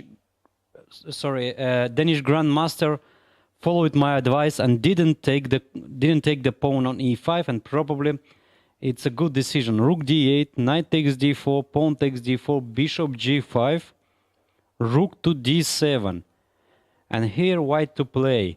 So black's next move is of course bishop to b7, trying to change the bishops. I'm thinking here, actually, I don't know, looks highly risk to sacrifice the pawn, but maybe it works. Okay, let's try. c5. And if queen takes c5, rook to c1.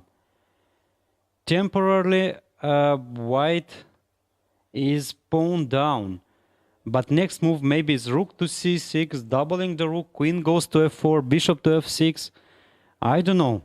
But of course this is very risky because white sacrifice a protected pass pawn, and if really the initiative will not give any advantages, white will be simple a pawn down. So one more time. So after rook d7, okay, let's try to see if there is any, let's say, quiet moves. If rook c1, just preparing c5 move, of course bishop b7 now lose a piece, because after c5 followed by c6, simply black is lost. Rook c1, I believe, after rook c1 here, black should play queen c5, temporarily blockading the pawn by the queen. But really, okay, the queen is not the best blocker, but I don't believe white can take any advantages from it. So next move is bishop to b7, and followed by rook to c8 and queen to c6. It's very hard. It's really very hard to find for white something. Maybe white should try to break the position by playing g4. g4. A risky move, but okay. After bishop b7, and g takes f5, g takes f5, I don't see any real advantages of g4 pawn push. So rook on d7 is very well placed, and anytime black can double the rooks on the g file. So no, definitely g4 is not a move here. Okay, I don't know. It will be really in Richard Rapport's style to sacrifice a pawn here by playing c5.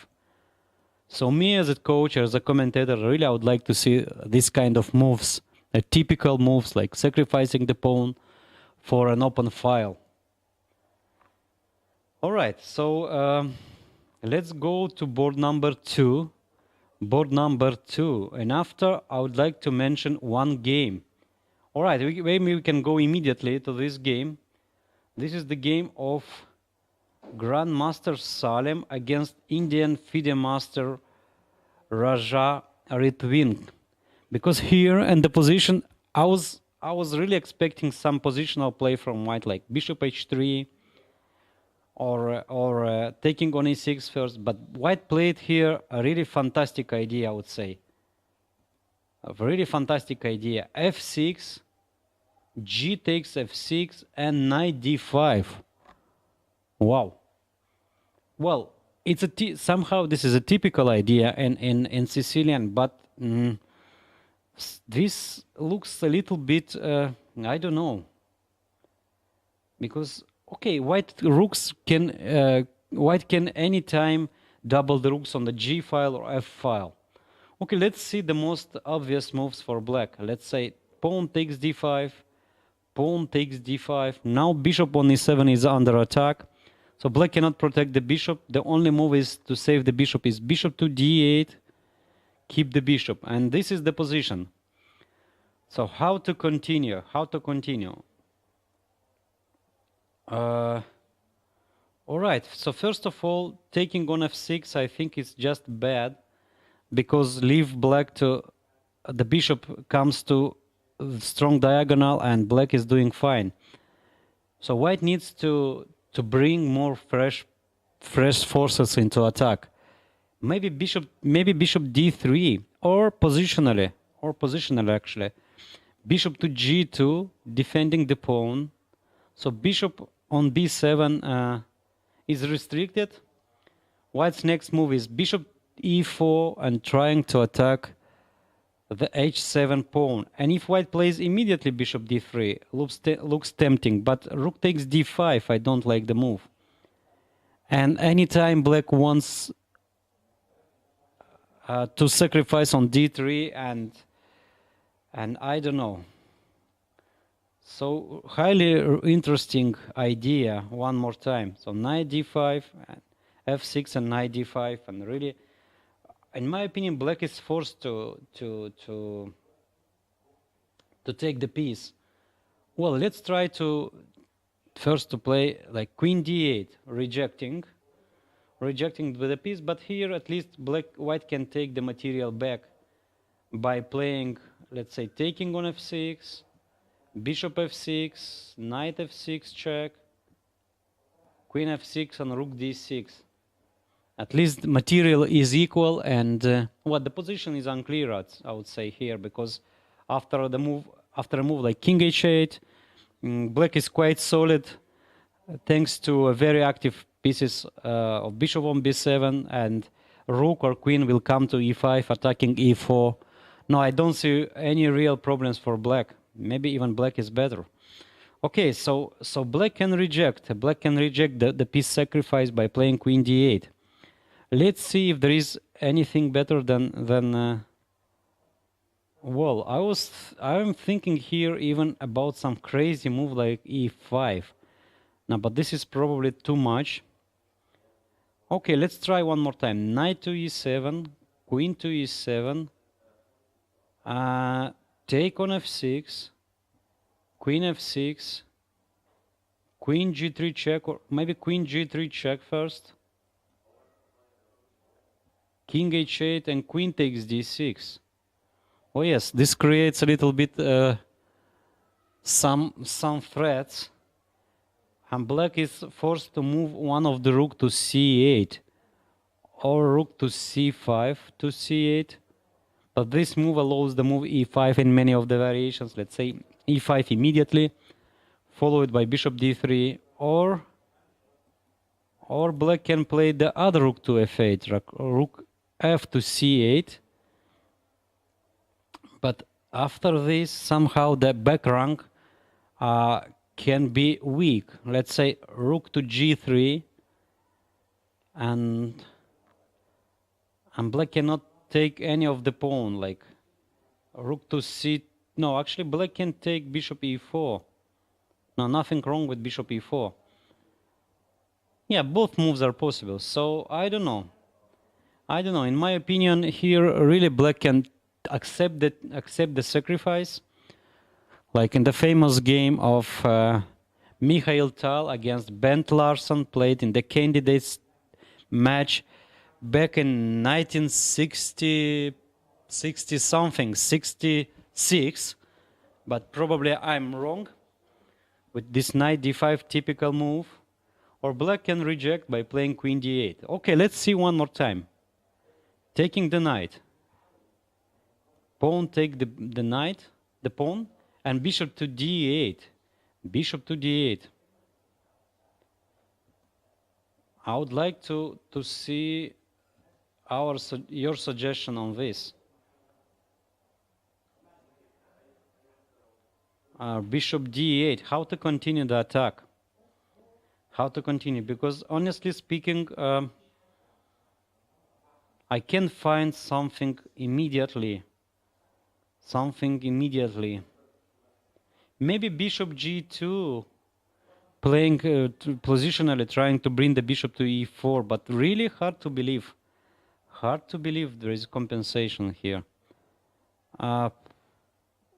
Well, And of course, taking on f6 one more time, it's not an option because it really gives black the long diagonal. So maybe queen g3, but f takes g5. Okay, let's try. Queen g3, f takes g5, and maybe white can, I don't know, take on g5 and trying to play bishop d3, rook h1. After rook takes d5, bishop d3. Actually, rook h1 is not really a threat because rook takes d3 and the rook on h1 is hanging.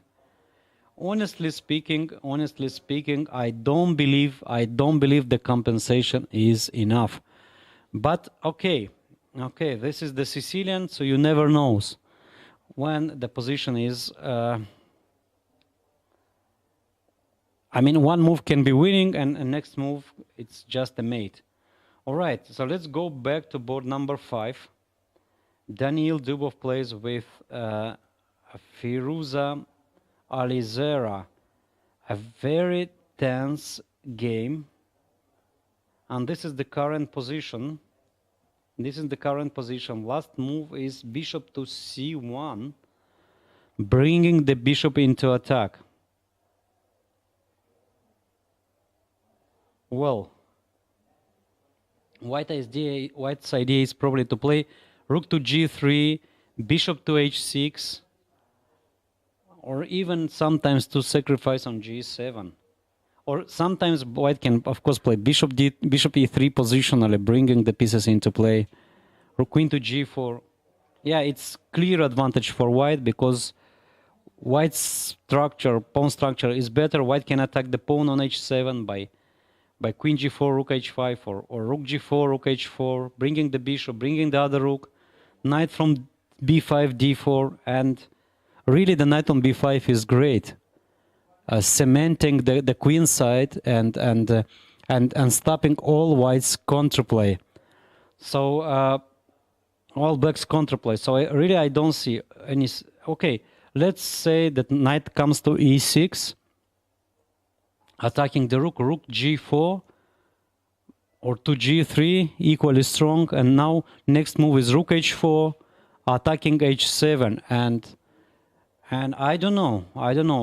I feel that the position is just collapsing. The black's position is just collapsing. Yeah. So Alizera is really a talented young player, but this time, this round, he's back to board number 1. Back to board number 1,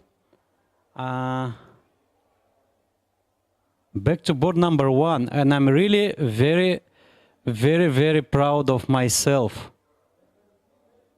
because Richard Rapport plays the move c5, sacrifice the pawn, and this move I predicted. Okay, so c5, queen takes c5, rook c1, queen went to a7, bishop c6,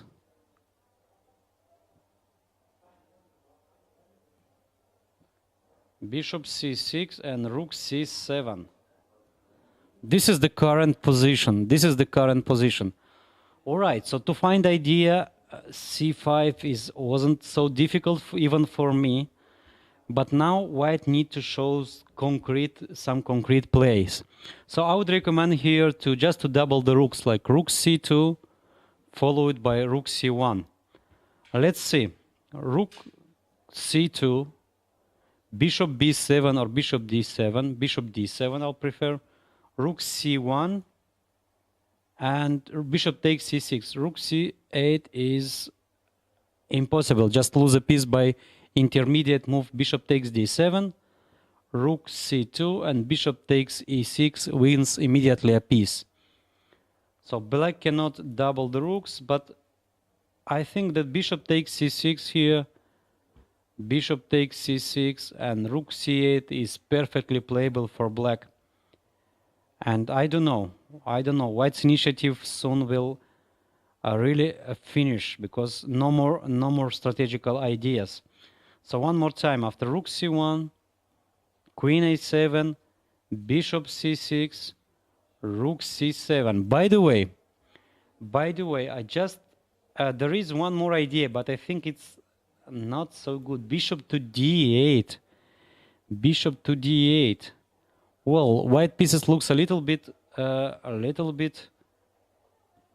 unprotected. So bishop d8, rook takes c6, rook takes c6, and bishop actually not easy, because after bishop d7, rook c7, white win a bishop, and white is a exchange up at least. And if bishop b7 here, white can protect the pawn by rook to d6. So I don't know, maybe black wants to sacrifice the exchange. Let's say bishop c6, rook c7, bishop d8, instead of rook c2, bishop d8, bishop d8. And maybe black can play just something like, well, actually black is not forced to sacrifice the exchange. Black can play rook c7, rook f7 here. And if queen g5, king h7, threatening to trap the queen by bishop h6. So rook f7 is a possible move. Really, I don't see anything here. Yeah, rook f7, yeah. Why to sacrifice the exchange? So bishop d8 and just rook f7 instead of bishop c6, instead of rook c6. All right. So very interesting position, rook d8, and I will expect that the move rook f7, and still white keeps strong initiative for the pawn, good compensation, but the game is far from to be decided. Let's go to board number 2. Levon Pantsulaia plays with Cheparinov Ivan, and this is an endgame. So somehow the teammates are, takes on g5. No, here I'll expect that will be a draw. It will be a draw because not so many pieces left on the board, and the structure is equal. No, this is a draw. Board number 3, Van Hao plays with Narayanan. Long maneuvers. Still, the white didn't manage to activate the bishop on b1, and probably black wants to push d5 to open up the position and to get some space. Yeah, I think the position is about equal. Let's go to board number 4. Really, Fedosev's play. It's hardly. It's not easy to guess his moves. It's really one of the most, let's say, original player of modern chess. So before it was I don't know, it was Morozevich that it was really fantastically original, and nowadays it's Fedoseev from same city, Russian city of St. Petersburg, with a lot of strong players from there. So Peter Swidler, Vladimir Fedoseev, Vityugov, and Halifman, former world champion. All right, so this is the current position.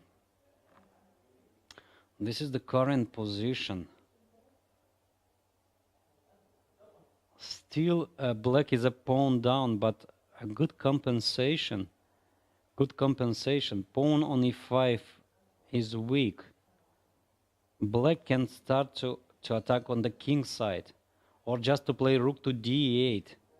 One day maybe black can start to open up the position on the king side by playing f6, or even g5. Why not? No, bishop c5. Okay, bishop c5, rook f4, and now rook d8. One of the rook to d8. I think f to d8. It's a normal move. And where to move the queen? By the way, If queen e2, of course, black should avoid changing of the queens, but it's not that. I mean, still black can play even the endgame. Even the endgame, there is a compensation. But queen g6, okay, my idea was on h5 to play the queen on 2. Actually, black can take the pawn on g3. But if not, just queen g5 is enough to keep the balance. I mean, yeah, let's see the game with 2 out of 2. With 2 out of 2, we have the game Mamadzada Gunay plays with Vokatura Daniel. Let's see this game, because really the young lady from Azerbaijan produced already a surprise in round 2 by beating Grandmaster from India. Grandmaster from India, and now she plays with Grandmaster Vokatura. This is the current position, queen d2, the last move. White is a pawn down, but this is from Rui Lopez, one of the long theoretical lines.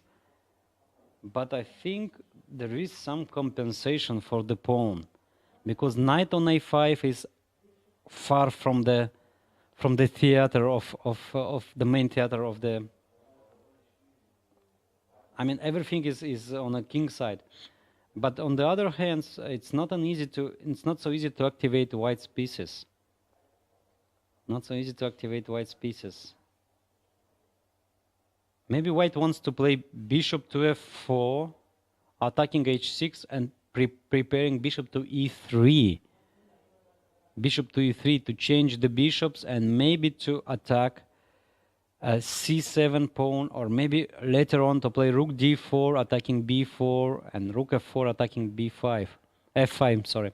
So bishop f4, I think, is an idea to play bishop to e3. Oof, I don't know. It's hard to say. It's hard to say, but really the game is very interesting. Maybe black can transfer the knight from a5 to b7 and c5, but really I don't think this is an improvement, because it allows the rook to come to d4. So probably black should play something like improving the position of the rook to the rook a8. Maybe rook to e7, and the other rook goes to f8 or to g8 or to e8, maybe even to g8, creating the threat of g takes h3 and f4. So rook e7 here, and next move is rook to f8 or rook to g8. Rook to g8, yeah. Very tense game, and really, I don't know. There is compensation, this is for sure, but is this enough for advantage or just compensation to keep the balance? Really, I don't know. Okay. Nihal Sarin plays with Amin Bassem. It's an endgame. It's an endgame with slightly better chances for black, thanks to potentially protected passed pawn if white takes the bishop on d4. But white played knight to c1, and maybe white can reach d3 or b3 square. Okay, it's time to activate the king. I don't know, f6, bringing the king to e6, or king f8, king e7, king d6. This is the way how to play the end game, because there is anything concrete here. Rook b4 would be a very big mistake. Because after rook takes b4, c takes b4, knight b3, white gets simply better chances in the end game. So of course, not rook b4, but bringing the king, is a good idea. King to f8, king e7, king to d6, later on maybe h5 if there is a necessity. and trying to play one day or to double the rooks on A or to play rook B4 in a more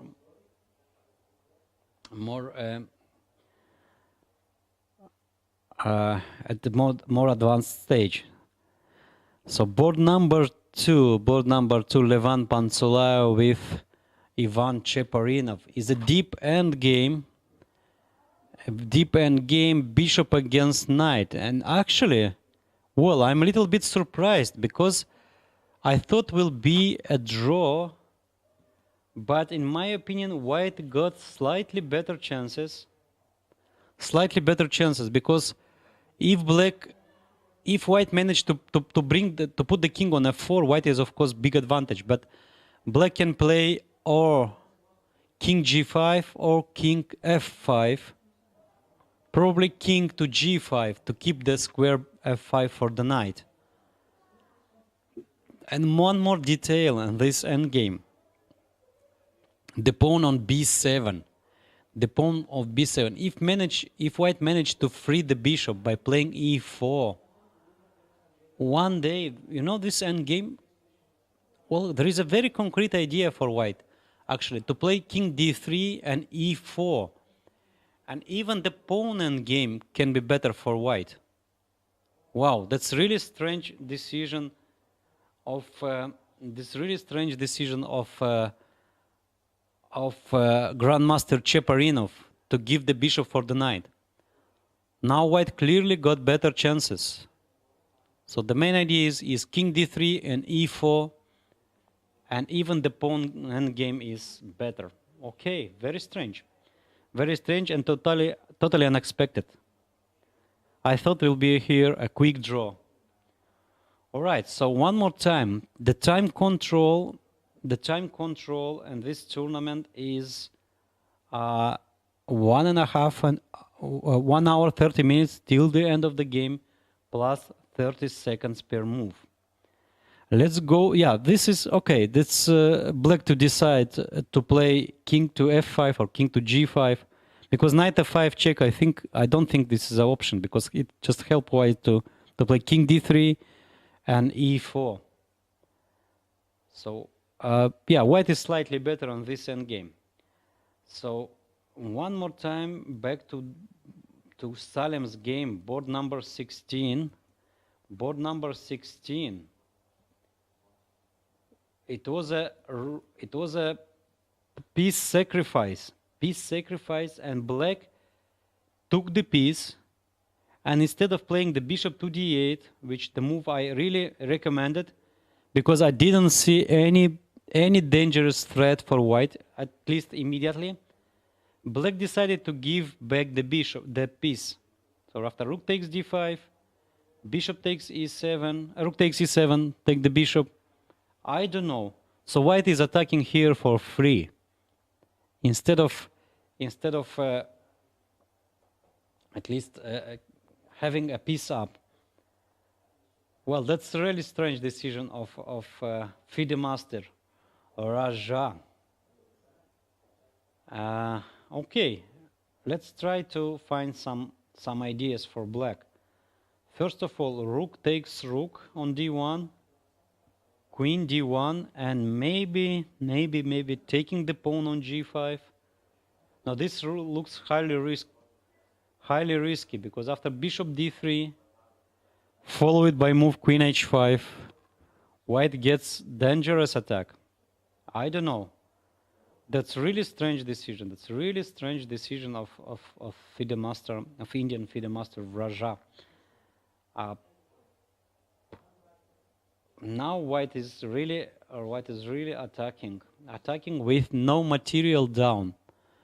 Okay, a pawn down, or even I will not consider as a material, because a lot of weaknesses in black's camp, like f6, d6, h7. So it's a full compensation. Really, now I believe even white is better. So strange decision. All right. So good chances to win the game for Grandmaster Salem. Back to leaders of the tournament. Dubov, board number 5. Dubov with Firuza Alizera from Iran. Oof. Pieces are moving a little bit. Rook is on g5, queen f2. The other rook goes to e2, knight e6, and rook g3. Well, I would say this is mate. This is really mate. Because knight d4 is a strong threat. Rook to g7, knight g7, bishop h6, or queen h6 is the other threat. No, white is just simply winning. I don't know. So queen f2. Instead of playing knight to e6, immediately black went queen f2, and after rook e3, rook g3, a very strong maneuver. I don't see any defenses for black. Okay, let's try. Let's try king h8, king h8, and here there is a choice. There is a choice of attacking ideas. I don't know if, let's say, white is greedy and doesn't want to give any material. White can play just rook to g4, rook 5 to g4, follow it by rook to h4. And really, I don't know how black can protect the pawn, the h7 pawn. So rook h4 is coming, or rook h3 is coming. Knight d4, bishop h6, if necessary. No, it's simply mate. So soon we will have a first result in leaders group. Grandmaster Dubov Daniil from Russia is very close to win his game against young Firuza Alizera from Iran. So one more time, this is the current position. Black played queen e1. Queen e1, okay, at least setting a trap, but I really don't understand. After rook g7, knight g7, queen g5, white is winning. The game is over. No, sorry. It's not that simple, because there is queen e4 check, king goes to b2, okay, or any other square, and queen g6. Still white is winning here by move queen h6, and white wins a lot of material. So the end game is 2 pieces for a rook, and absolutely winning, maybe even more, because no, it's absolutely winning for white. Nothing to play here. So Daniil Dubov is close to win the position, and he will be the first player with 3 out of 3 in this tournament. Don't forget, tomorrow we have a free day in the tournament, but not for everyone. We have a lot of side events. The most important one is a Blitz tournament, open to everybody, from beginners to Super Grandmasters. And also we have a simultaneous exhibition with Grandmaster Van Hao, playing with 20 young players. And for the others, there will be excursions. There will be a city tour to Sheikh Zayed Mosque and to other Abu Dhabi places. So if you are here, if you are chess player, don't miss these opportunities. All right, so Daniil Dubov soon will convert his huge advantage. So back to board number 1. Back to board number 1. Still after rook c7, white didn't make the choice. So bishop d8 was one of the idea. The other idea is to double the rooks, like rook c2 and rook c1. And one more idea is maybe bishop f6 here. But really, I don't believe white is in time to create some threats. All right, so rook c2 or bishop d8, these are the options. These are the options. So white is very short on time. White is very short on time, down to 7 minutes 40 seconds only. Okay, plus 30 seconds per move. And black is 14 minutes. All right, so here bishop to d8, as I said, or rook to c2, doubling the rooks.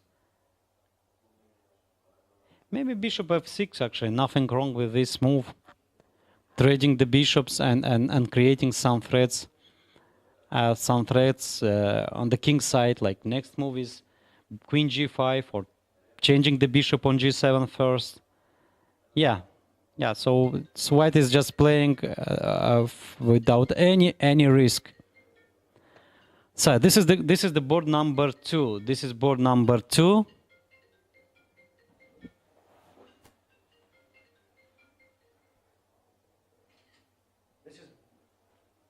Board number 2, and as I said, white got better chances in the end game. White got better chances in the end game. So really, I don't know. To me, this is really a strange decision of Grandmaster Cheparinov. Maybe the game is still about equal, but now black needs to solve some practical problems, and black is short on time now. Now actually white is short on time with 5 minutes 30 seconds only against 16 minutes. But still this position is really more pleasant to play for white. All right, so once again I would like to see the Abu Dhabi chess players games with Sultan Al-Zabi playing with no, he lost to Indian player Karthikeyan, and Omran Al-Hossani made a draw. First result for Abu Dhabi chess players. So one more result on board number 7. Vishnu Prasanna made a draw with Nigel Short. Yeah, we are back on board number 2. Board number 2, b5, a5. a5 pawn is very important. Really, white needs to keep this pawn to fix the pawn b7. And black probably will play now b4 sooner or later, because after a5, b5, b4, immediately or a couple of moves later. All right, and if the black defends passively, let's say king to f5, king d3. Now king c3 is a strong threat, so black is forced to play e4, and white is just maneuvering, like waiting. Let's say white is waiting by bishop to h1,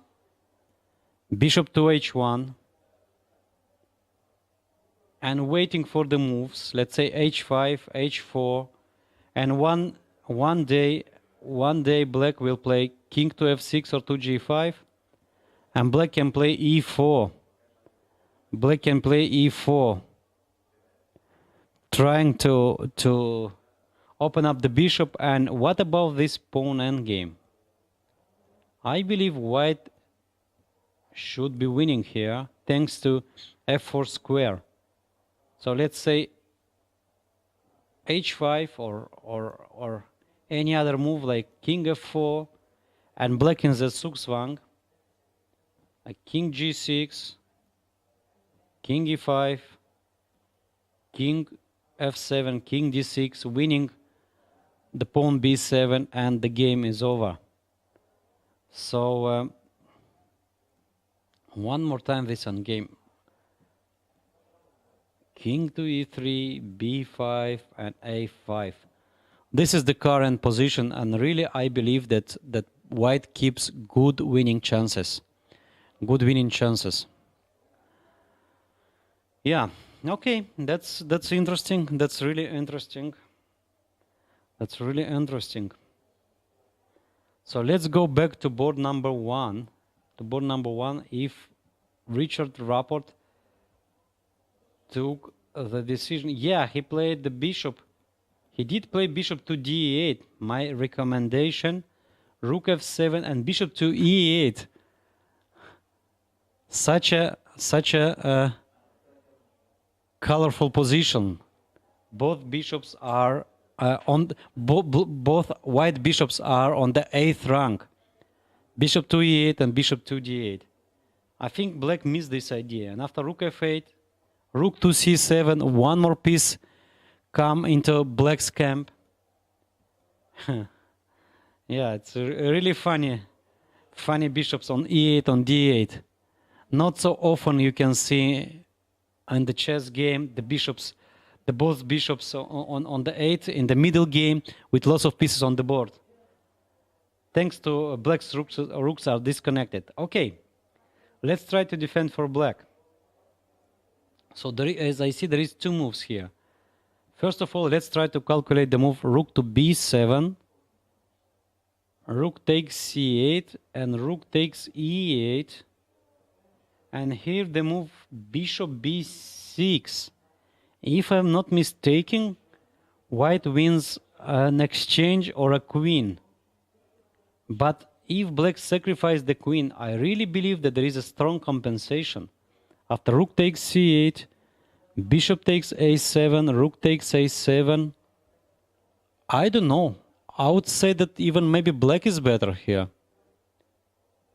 Because if black managed to stabilize the situation, like playing rook to c3, king to f7, and there isn't any break, like defending against all the breaks, like g4, h5, really black's position is much better. I mean, maybe it's big advantage. So one more time. Yeah, actually, this is the game. Rook b7, rook c8, rook takes e8, and if bishop b6, black will sacrifice a queen and getting better position. Well, I don't believe white is forced to take the queen. Okay, one more time. Taking the queen, rook c8, bishop a7, rook a7, and black is at least not worse. But I would say black is clearly better here. And there is any other moves except bishop b6. Yeah, of course, white can play queen g5, queen g5, but king h7, and still bishop b6 is the same idea. Rook takes rook, bishop takes to a7, rook takes a7, and black is doing fine. And the other idea is just doubling the rooks, like rook e to c1, keeping all the positional advantages.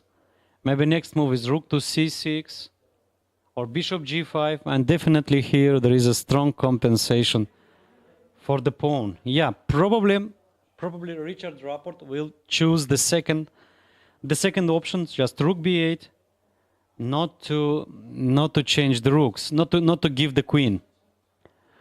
All right. So one more time. After rook e8, I would recommend the move rook c1.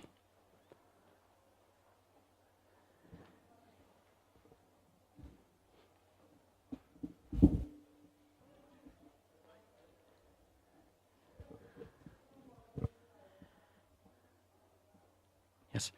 Ladies and gentlemen, we have a special guest in our studio, Abu Dhabi Chess Club player, Abdullah Marzouki. Hello. Good evening, everyone.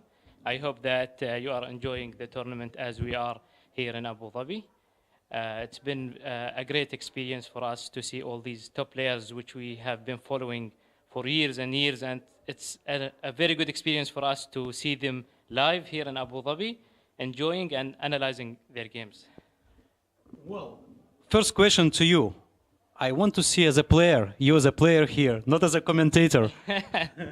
So why don't you play in this tournament?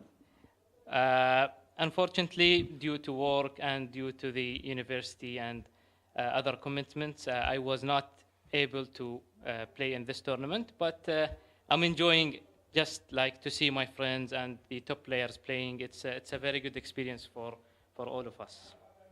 At least tomorrow there is a Blitz tournament. Are you planning to play? Of course, Blitz in the weekend. Why not? Yeah. Yeah. Okay. Any other players from Abu Dhabi Chess Club? will participate in this tournament? I hope that all the men's team will be in the tournament. Me, Zayed, all the others. We are trying to convince all the players, and we want to at least do some decent results against one of these top players, because you can't. It's very hard to find the chance to play against these players. Even if we lose, for us, the experience, the environment, it's very good for us. All right. So let's see some games. Yes. On the top board, Richard Rapport. So a couple of minutes ago, it was a really funny position with both bishops on the on the 8th rank. So first of all, bishop 2. Did you see the position, by the way? Yes, yes. I saw the position. I went to the game. So Yeah. bishop d8, rook f7, and bishop 2 e8. Wow, that's unusual. Yeah. You see both bishops on the 8th rank. Exactly. In a middle game, so it's not about an end game. Yeah. And after rook f8, one more piece went to the black's camp. But in fact, the things are not so simple here, because black found a really fantastic idea to give the queen. Wow.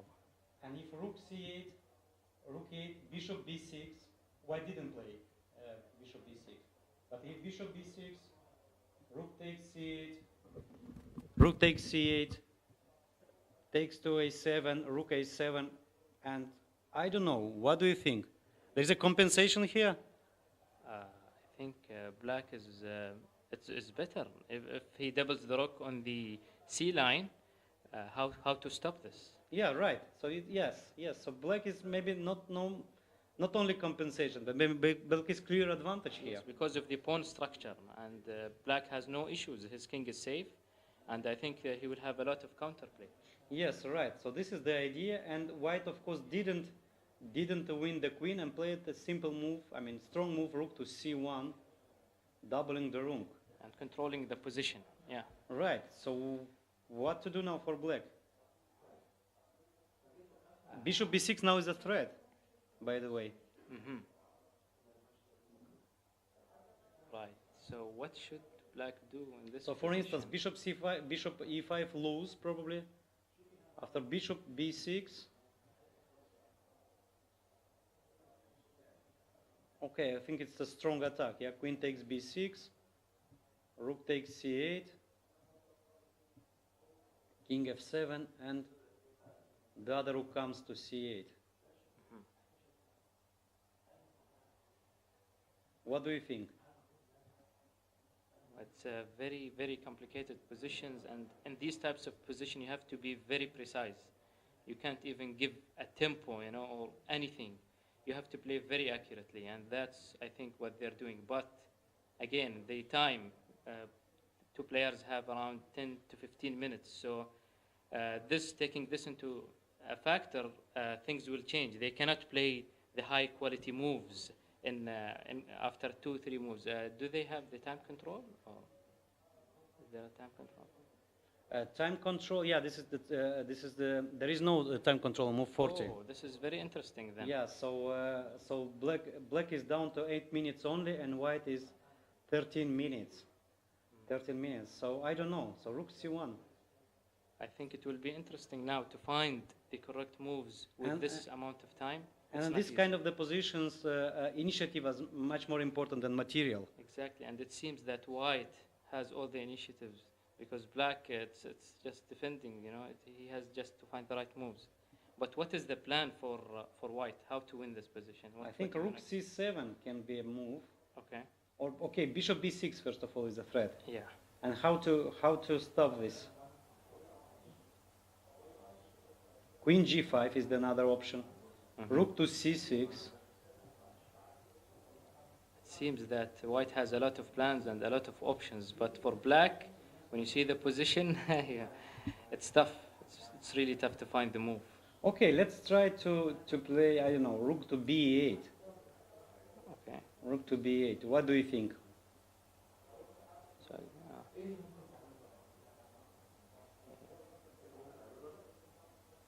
so rook c7, what happens? Queen a8. Now all the pieces are on the 8th rank. The rook takes g7. At least here we can try. Rook g7 and check. And I think his mate will come soon, yeah? The Very queen soon, comes yeah. into the game, Yeah, and how can you defend it? There is no defense for this. right. So after rook c1, really not easy to find Exactly. a good move here. Exactly. So there is no rook b8, there is no bishop e5. King h7 is not an option. Maybe rook c7 will come. Rook c7 actually not. Maybe king h7, a tricky move, because on rook c7, no, actually white can play rook c7, creating a strong threat of what? Of bishop f6, I thought, but no. Bishop f6, rook c7 is under attack. So yeah, there is no threat, but the problem is black has to move. Right. So Maybe white wants to play queen to c1 and later bishop f6. Exactly. Yeah. Yeah, this is very strong initiative. Very strong initiative. And I cannot see any way of black creating counterplay by Right. any means. So what black would hope for is to just wait and, wait for something to happen. Okay, let's see the other games. First of all, I would like to mention the game of Salem. Salim, yes, he made a nice sacrifice. I don't know if that was accurate, but he won the game.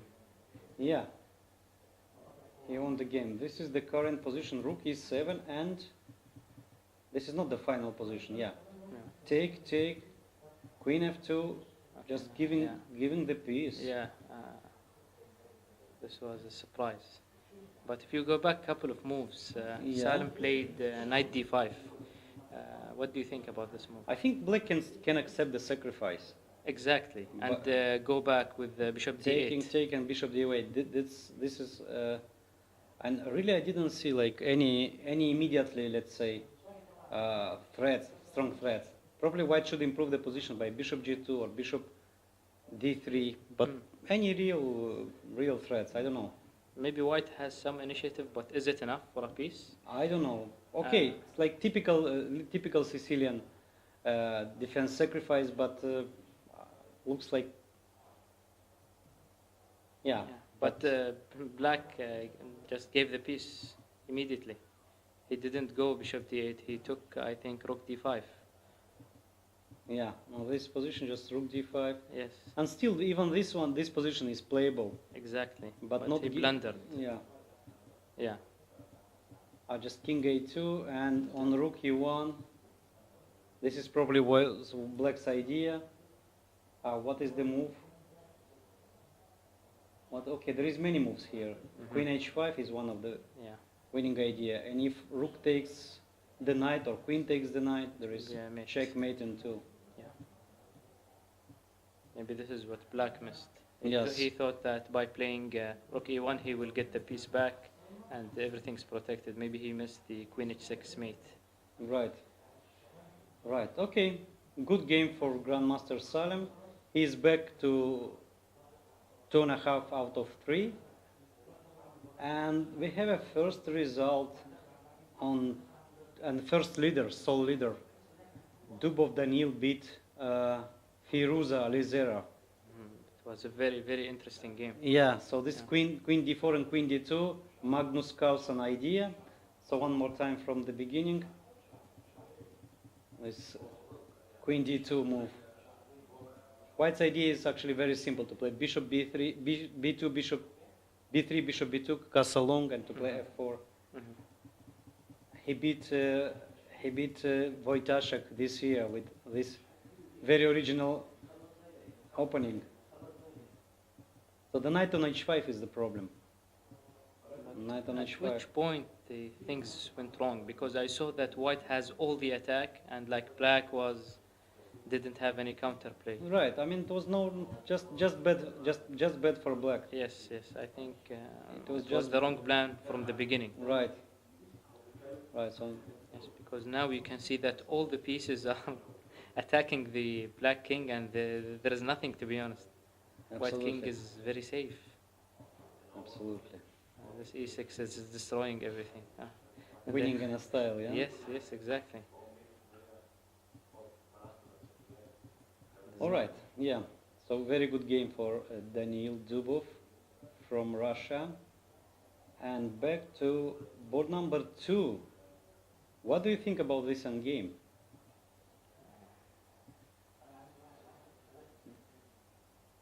What do you think? Because I think White got some slight chances to win the game, thanks to the idea of playing e4. And even the pawn endgame is White is clearly better on pawn endgame.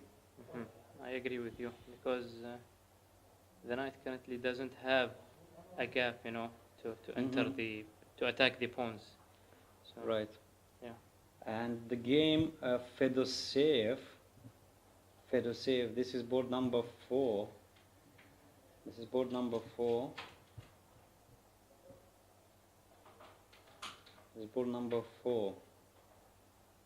It was a really very interesting and original play of Fedoseev, like moving 4 times the queen in the opening, like from d8, c8, c4, h4, and back to d8. Wow. And But what do you think about this position? rook d4. I think black is better thanks to the bishop, but rook d4. Okay, let's try to eat the pawns. Okay. Take, and b5, yeah? Yeah. And try to catch me, if you can.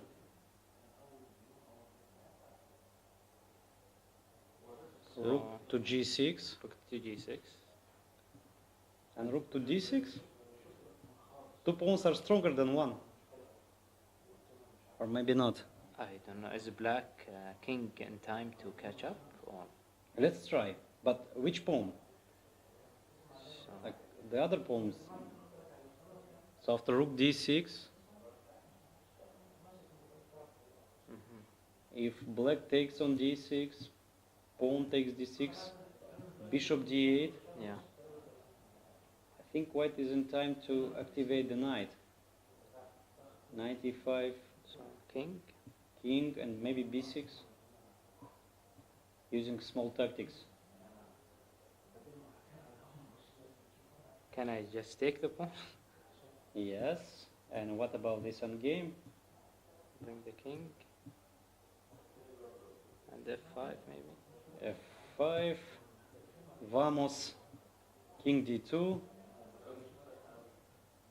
So I think this should be a draw. should be a draw, yeah? Yeah, because the king will not be able to take the pawns and the knight can't support the king. Okay, so this is not the current position, but maybe I can activate the king from d4, That's d5, what I'm- e6. That's what I'm trying to do. Just But so L- f4 let you to push the pawns, maybe. and h. h5, yeah? Yeah. I go king f5. No, this is probably too You will risky. not be able to support your Oh, pawn. yeah, right. Yeah, so I will just keep moving my king in the back. I think this should be a draw. All right, and the current position we can see on our big screen is a dead draw. So pawn against pawn, bishop knight, bishop rook against rook knight. Yeah, it's draw. It's draw. I think soon the players will agree to a draw. Yeah, Nothing to, I think so. yeah. Okay, the game on board number 3, Van Hao plays with Narayanan. Still the bishop is, no, this time white is completely winning. Because a couple of minutes ago the bishop was always on b1 and the pawn on b5. Somehow black lost the pawn on b5. Okay. So this is the position, which is really unclear. But yeah, this nice move is bishop c5. Based on intermediate move like rook takes d2, rook takes b8. White won a pawn.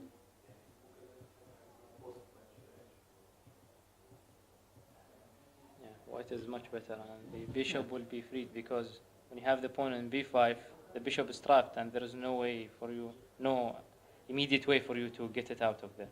But now, at least the pawn in b5 was supporting the pawn on c4, and now it's gone. So I think with yeah, and black also is very short on time. So Yeah, so probably white is close to convert his yeah, advantage. Yeah? Wang Hao is in favor. Right. So one more. Oh, that's surprising result because really I thought the end game is completely equal. I thought too when I saw the position. What Wow. happened in this game?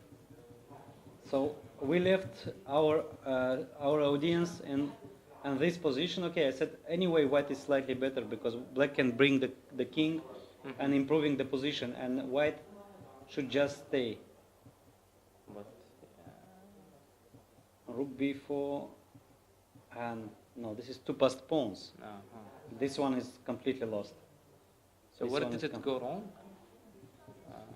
I think somewhere here, white should bring the king as well, maybe to f1, d3, Okay. c2, and then playing knight d3.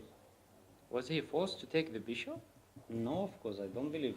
Because when he took the bishop, black had the two passed pawns. So what happens if he will lose a pawn? So rook a4 is the next, or the rook b4, a4. Okay. But what happens if can you exchange rooks and play rook c4 or something? Bishop c3. Knight is too far from. Okay, what about taking the bishop and then playing rook c4? Oh yeah, Double attack. double attack. But b pawn might be very dangerous. take with check. And king c6. The king is in position. Yeah. Right. So king c5 and b3, and we have rook b4. It's not easy. Yeah. No, I think this one is lost. Yeah. This one is lost. Yeah, so very interesting, very interesting. So white didn't manage to defend this endgame, but okay, this one is probably. He went passive and Yeah. he gave all the pawns. Yeah. Yeah. So okay. So Amin Basim is he wants to repeat his last year result. He won the tournament. Okay, good. So we have two players with 3 out of 3, Dubov Daniil and Amin Basim. Amin Basim, and one more game. This young lady from Azerbaijan. Yesterday she defeated the grandmaster from India. I forgot the name. 2-6. And today she's really. Well, this is the current position. She's pawn down. And this is a very complicated position. Yeah, pawn down, but black king is. Black king is open, and Yeah. Black has a lot of activity as well. So I think this is a sharp position. I don't know. I'll bet on white because two pieces. Yeah, Are out of it's play out and- of play, exactly. Yeah, board number two. Two players from Georgia. I think they agreed to a draw. Actually, this is a fortress. Mm. This is a fortress because no entries. Okay. No entries. And Levon Pantsulaev and Ivan Cheparinov are both with 2.5 out of 3. So board number 1. Wow. Board number 1. So now everything is going faster. So first let's try to. Wow, what happened here? All the pieces got exchanged. Yeah. How? So king h7. Okay. No, this is not the position. No, I think this was our analysis. Yeah. Rook 1 to c7. No, sorry. Okay, let's see the current position. What happens if you go back? Will it show the moves? Yes. Okay, so. No, it actually did happen. Bishop b6, take. And bishop Okay, h6 this move. we missed this move. Yeah, We nice missed this move. intermediate move. Yes. And now the position is. What do you think? I think white is slightly better. Is it? No, black is pawn up. Pawn up, but Yeah, white has the information. I mean, the only open C file belongs to white, so I can attack the pawn E6, like rook C6. And if rook E7, rook C5. So you Or will rook get your A6. pawn back. Yeah, but maybe I want to activate the king to play king F3, king F4 first, and then trying to attack the pawns. So white is slightly better. Yes, you're right. You're right. So good intuition. White is better, and I mean, white is playing for the win here. Exactly. Yeah. White is playing for the win. All right. So white is down to 5 minutes. Black is 7. Other games. Yeah, this is, we said this is a draw. Board number 8. Board number 8. Board number 8. Okay, this is 3 pawns for the exchange. this will be very interesting. This is yeah. Because both of them are playing for the win. Really? I think so. What do you think? 3 pawns for the exchange. It's not too much. I mean, for white to play for a win. I think black is the only one who plays. Knight C6. I can knight A5, knight F5. Even if I lose these 3 pawns, exchange the pawn A7, B6, F5 for these 2, still black can play Exactly. for a win. So Exactly. I think black is out of danger, and black is trying to create some winning Is chances. there an immediate way for white to win a pawn? For instance, okay, black to move first. Yeah. If knight C6, I think knight c6 is a very good move. but what's next? Black. Let's say king F2. Yeah. I see any progress for black. Black should improve the king. Yeah. To G7, Yes, perhaps. but it allows, I don't know, rook E8. Maybe nothing special, yeah? King F6. And if rook C8, king knight A5 or E5. Problem is white pawn structure is very bad. 3 Right. pawns and everyone. So black will be able to take the pawns. Even this one is clearly better for black. Yes. Black is much better in this position. All right, so good winning chances for Yes. Grandmaster Kravtsev Martin from Ukraine. From Ukraine. Abu Dhabi Chess Club players. Did you see the games? I saw the games. Yeah, I saw Salim. I saw Sorry. Ibrahim Sultan. I saw Sultan game. Sultan, he played Yeah. very bad, to be honest. Really? Yes, I think so. Even the final position looks. Because you can see that the pieces are not developed and everything is hanging. What about the move Bishop G2 here? Just take and take the knight. Yes. Yeah. Oh. Yeah. And did Umran? Imran, he drew. Yes. He had an endgame knights and pawns, I guess knights and pawns, and there was nothing special in the position. So it was not really some winning chances. No, I was following the game and I did not see anything. All right. Yeah. All right.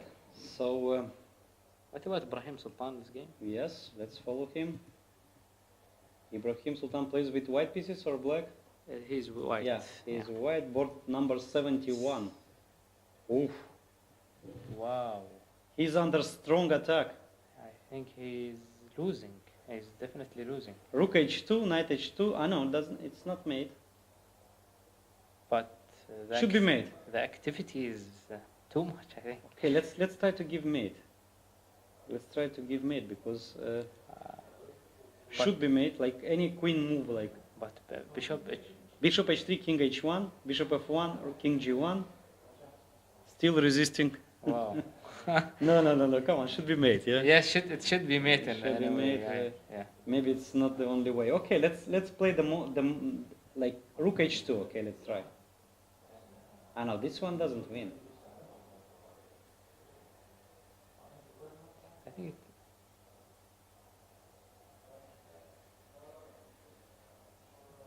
Okay, one more time. Let's try this. Okay, Because take, check, king here, and queen h5. Simple chess. Very simple. f4. The only defense. Wow. Bringing the bishop back into But defense. Okay. Yeah, hard to believe that white can survive here. Ah, bishop takes e2, simple move. But is there not another move? When? One move back? Yeah. Oh, sorry, this is the current position. We missed something. What did we miss? So rook h1 check. And black played simple move queen h5. f4. So bishop takes f5, lose to queen h2. So just to show to our audience this, Would be a mate. check, take, and rook takes h2, checkmate. So f4, F4 is the only move. bishop takes e4, rook takes e4. Now what to play? Queen. Check, g2, It's, I don't know. I believe this should be winning for black. So it's, Taking everything, queen, Exactly. making queen, and promoting, and and yeah. 100 pieces up, I don't know. This, taking, and Yeah, I Winning. think black is winning this game. right. Right, so not a good day for UAE players, except of course Salim. And Omar Nauman Amar Naman lost. lost. I didn't see the game. I didn't see. Did he play with white? I think He it was- was black against Pierre Alexander, grandmaster Ah. from Brazil. And I think he sacrificed a couple of pawns for some activity, but he didn't manage to get something in the end. Right. Not finding the game. Yeah, This is the game.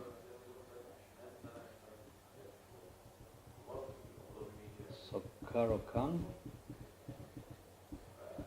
This is one pawn. This is the second one. Wow. Looks like good compensation for the piece. Yeah, No, piece. for the pawn. Yeah. A piece. Ah, Yeah, yeah. piece. Piece is too much. Pawn. Well, actually, no. Check. You know, even this one is not that simple. It was just a blunder. What? How? It was just a blunder. He just pushed the pawn? Yes, he didn't see that queen takes the pawn. Maybe he didn't see that it was with check. He thought, yeah. Yeah, so after king e7 or b6, a5, I don't think they think so. I mean, it's so easy to win. Mm. But giving the a pawn is. Yeah, Is it all fine? right. All right, back to board number one. Back to board number one, to the current position. A lot of changes in the end game. And this is the current position, and black to move. Yes, white won the game. White won the game. One of the pawn is queening. But okay. We have a 15 minutes delay Yeah, on yeah. moves, and we still we are receiving the moves. It seems that Yeah. white managed to queen. Yes. So one more win for Richard Rapport.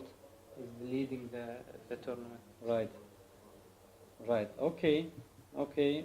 Very interesting game. So we have 1, 2, 3 leaders till now. Till now, Van Hau is very close to win the game. He is still a pawn up, but opposite color bishops, I don't think so. That with the rooks, I mean, Mm. black cannot take on c2 because rook c1. Rook cannot take because b7. As long as Yeah. white keep the rook and keep the pressure, he will Right. find the way to win the game. Right. So yeah, Van Hau still in favor to win the game. Okay, so this was the draw. This was the draw. And we have 4 leaders. This one, yeah, this is the end game, still playing. Still playing. I think it's gonna be a long game. Right, probably the longest game of the round. Exactly. The longest game of the round. Oh, a lot of changes.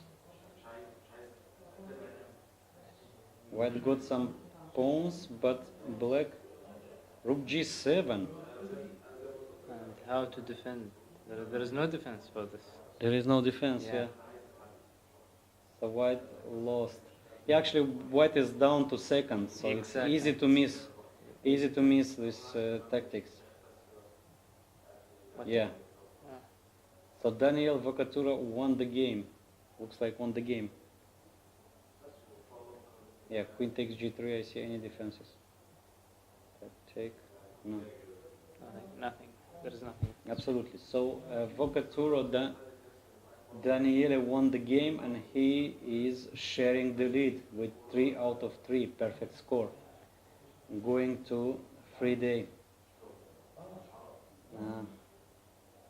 Yeah, this is board number 3. Van Hao plays with Narayanan. Something, black succeed to activate his pieces. He's down 2 pawns He's down 2 pawns, but maybe, because of the opposite color. yeah, that maybe now it's not so easy. Not so easy. But actually, no, white needs only to activate the rook. White just need to activate the rook and winning chances, yeah. No, it should be winning. Should be winning. All right, so this is not the current position.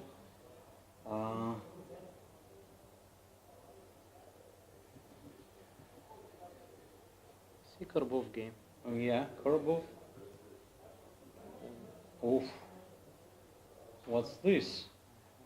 Seems King like c5 and rook a7 mate. No defense against mate.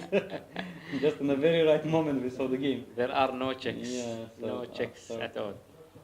Check, and the king marched to c5 or to c6. Ah no, c6, queen C6, h1. you'll have a check. Yeah, to c5, and there is no defense against mate on c7. Okay, Abdullah, thank you. Thank you Thank very you to much. coming to our studio, and I wish you good luck for tomorrow's Blitz tournament, and also to all our chess club players. And you, see you again here Thank in you, our inshallah. studio. Inshallah, I will come by. Okay, thank you. very much, coach. Thank you. And okay, we have the last minutes of today's round with a lot of exciting chess. Whew. Really, I didn't expect that Rapport will win this game. Really, I thought that black can hold the black could hold the end game, the rook's end game. Of course, white is only white was playing for the win, but still the pawn up, and it's about rook end game. Sometimes even you lose 2 pawns, and if you activate the rook, so the things are not that's easy. Okay, Rapport won the game. Dubov won. Amin Bassem won the game. Yeah, this is the game from board number 2, and Vauhau is very close to convert his extra 2 pawns. King marched to g5 to support the pawn, and later on white will move the rook to e1, preparing bishop d4 idea. And by the way, even black succeed to change the rooks. Still the endgame is lost thanks to this two passed pawns on different sides. So so changing the rooks doesn't help black. And if black push the pawn on e4, it gives white the square d4. In my opinion, any chances to save this game for Indian player. So rook b3, I believe king g5 is the move now. Yeah, king g5, very good Van Hao. He knows the plan. So rook b2 back. Okay, now white needs to show the move rook e1. It's time to activate the rook because all the pieces are on the maximum position.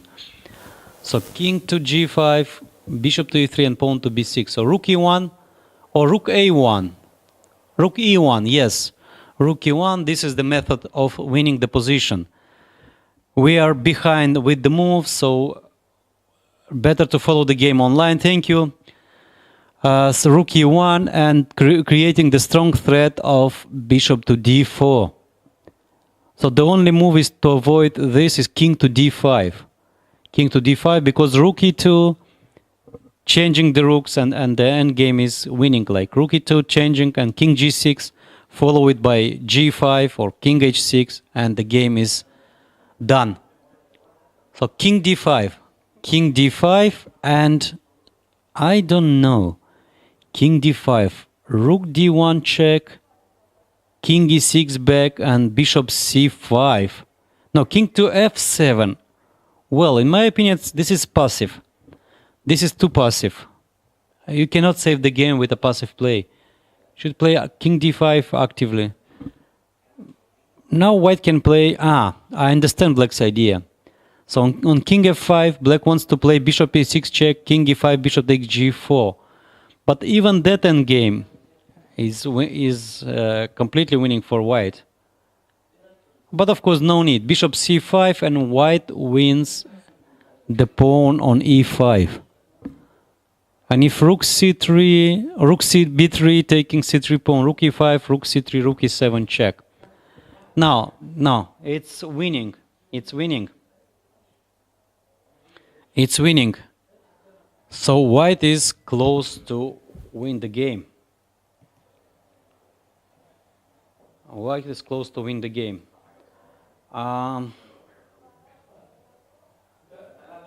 So we have three players with perfect score, 4 players with perfect score, and probably Van Hao, and the winner of the game of Arjun against Martin Kravtsev. Black, I think, Kravtsev, Grandmaster Kravtsev, is very close to win the game, to convert his very big material advantage. I mean, knight and 3 pawns for a rook, for the rook. So I don't see really any drawing chances. So king e6, bishop d4, and resign. I think it's time to resign. It's time to resign. Really, the pawn e5 is falling. Rook b5, white can take on e5. So if rook b5, rook takes e5, rook takes e5, bishop e5, and b7. Yeah. Okay, rook e2 or bishop e2. Bishop e2, white can play b7. Yeah. Yeah, as I said, so black resigned. So one winner, congratulations to Grandmaster Van Hao. A very nice game. Really impressive move b4. Impressive move here. I would like to mention the move b4 in the opening. So if you want to play this variation for white, yeah, this b4 move is really strong, and I recommend you as an opening, as a try to play for opening advantage. So b4 followed by knight c3, stabilizing the position on the queen side, and slowly trying to improve bishop b1's position by playing knight c3, bishop b1, rook a5, rook d1, and one day maybe move the knight and play c3. So favorites are winning their games. 3 out of 3 for Rapport, 3 out of 3 for Van Hao, 3 out of 3 for Dubov, and 3 out of 3 for Amin Bassem. Amin Bassem. So tomorrow is a free day, and they will take a rest and maybe prepare more. Some of them will play a blitz tournament. Many grandmasters prefer to play blitz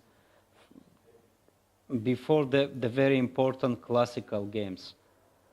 So, and Daniil Vokatura still on 2 out of 2. So let's move to board number 8 and to follow the game of Kravtsev Martin against young Indian Arjun. Arjun. Soon he will be grandmaster. Actually, he scored 2 or 3 grandmaster norms, and he is waiting for the title. Rook to d3. So white, okay, there is an idea to play rook b3. Let's try. Rook d3. So, okay, if black's just now pushing the pawns is not a good idea, because if f4, there is rook d5 check and winning the pawn or disconnecting the pawns. So definitely it's not the move. Maybe black can play knight f6, but knight f6 allows the move rook to b3.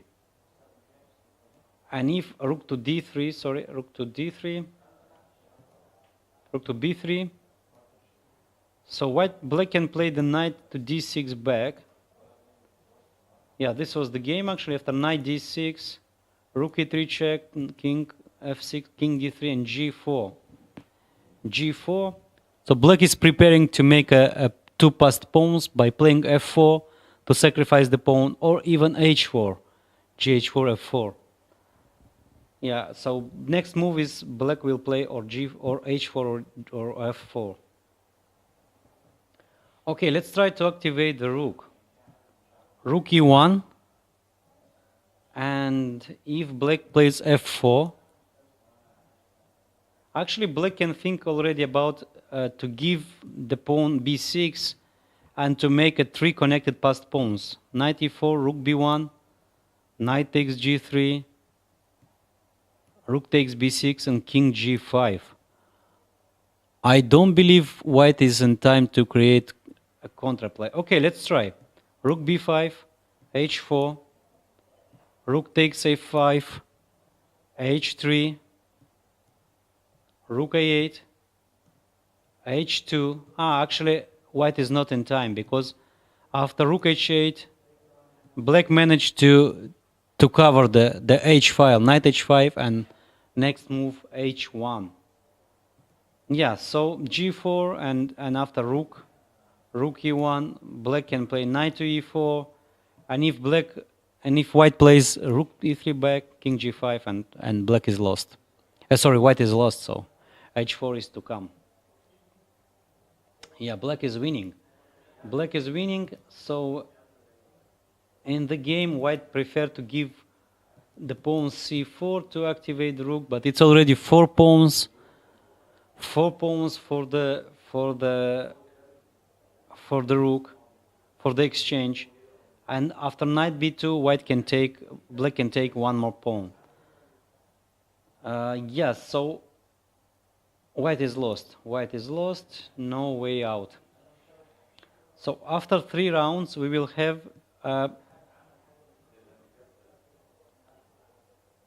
6 players with perfect score. 3 out of 3. 3 out of 3. And of course, many players with 2.5. So rook e8, we are still waiting for the moves. Okay, knight b2, I don't know. Of course, there is many possibilities here, but knight b2 is just good enough. Attacking a4, defending b6, I don't know.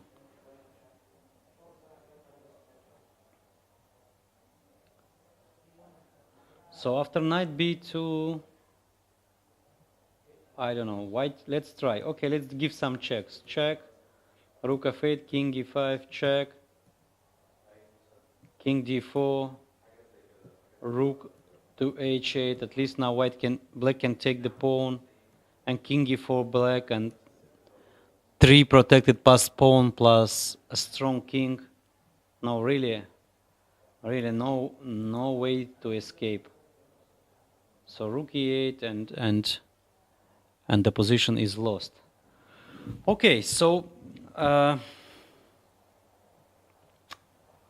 this game is nearly to finish. So after round 3, we have 6 leaders before the rest day. So Richard Rapport, Van Hao, Daniil Dubov, Amin Basim, Vokatura Daniel, and probably Martin Kravtsev. They will play each other on Saturday in the morning. So Saturday, we start our live coverage in the morning, 10 o'clock local time. It's a double round. Don't miss our live transmission. And see you tomorrow. See you on Saturday from 10 o'clock. And tomorrow we have a Blitz tournament. So if you didn't register, you still have time to sign for Blitz tournament, or maybe for simultaneous with one of the grandmaster, one of the strong grandmaster of the tournament, of the master tournament, Grandmaster Van Havo. He'll give us simul on a 20 boards here in our beautiful venue, 5 stars Dusit Thani Hotel here in Abu Dhabi. So thank you for following us. I'm Grandmaster Vioriel Ardakescu, coach here in Abu Dhabi Chess and Culture Club. Bye-bye and see you on Saturday morning.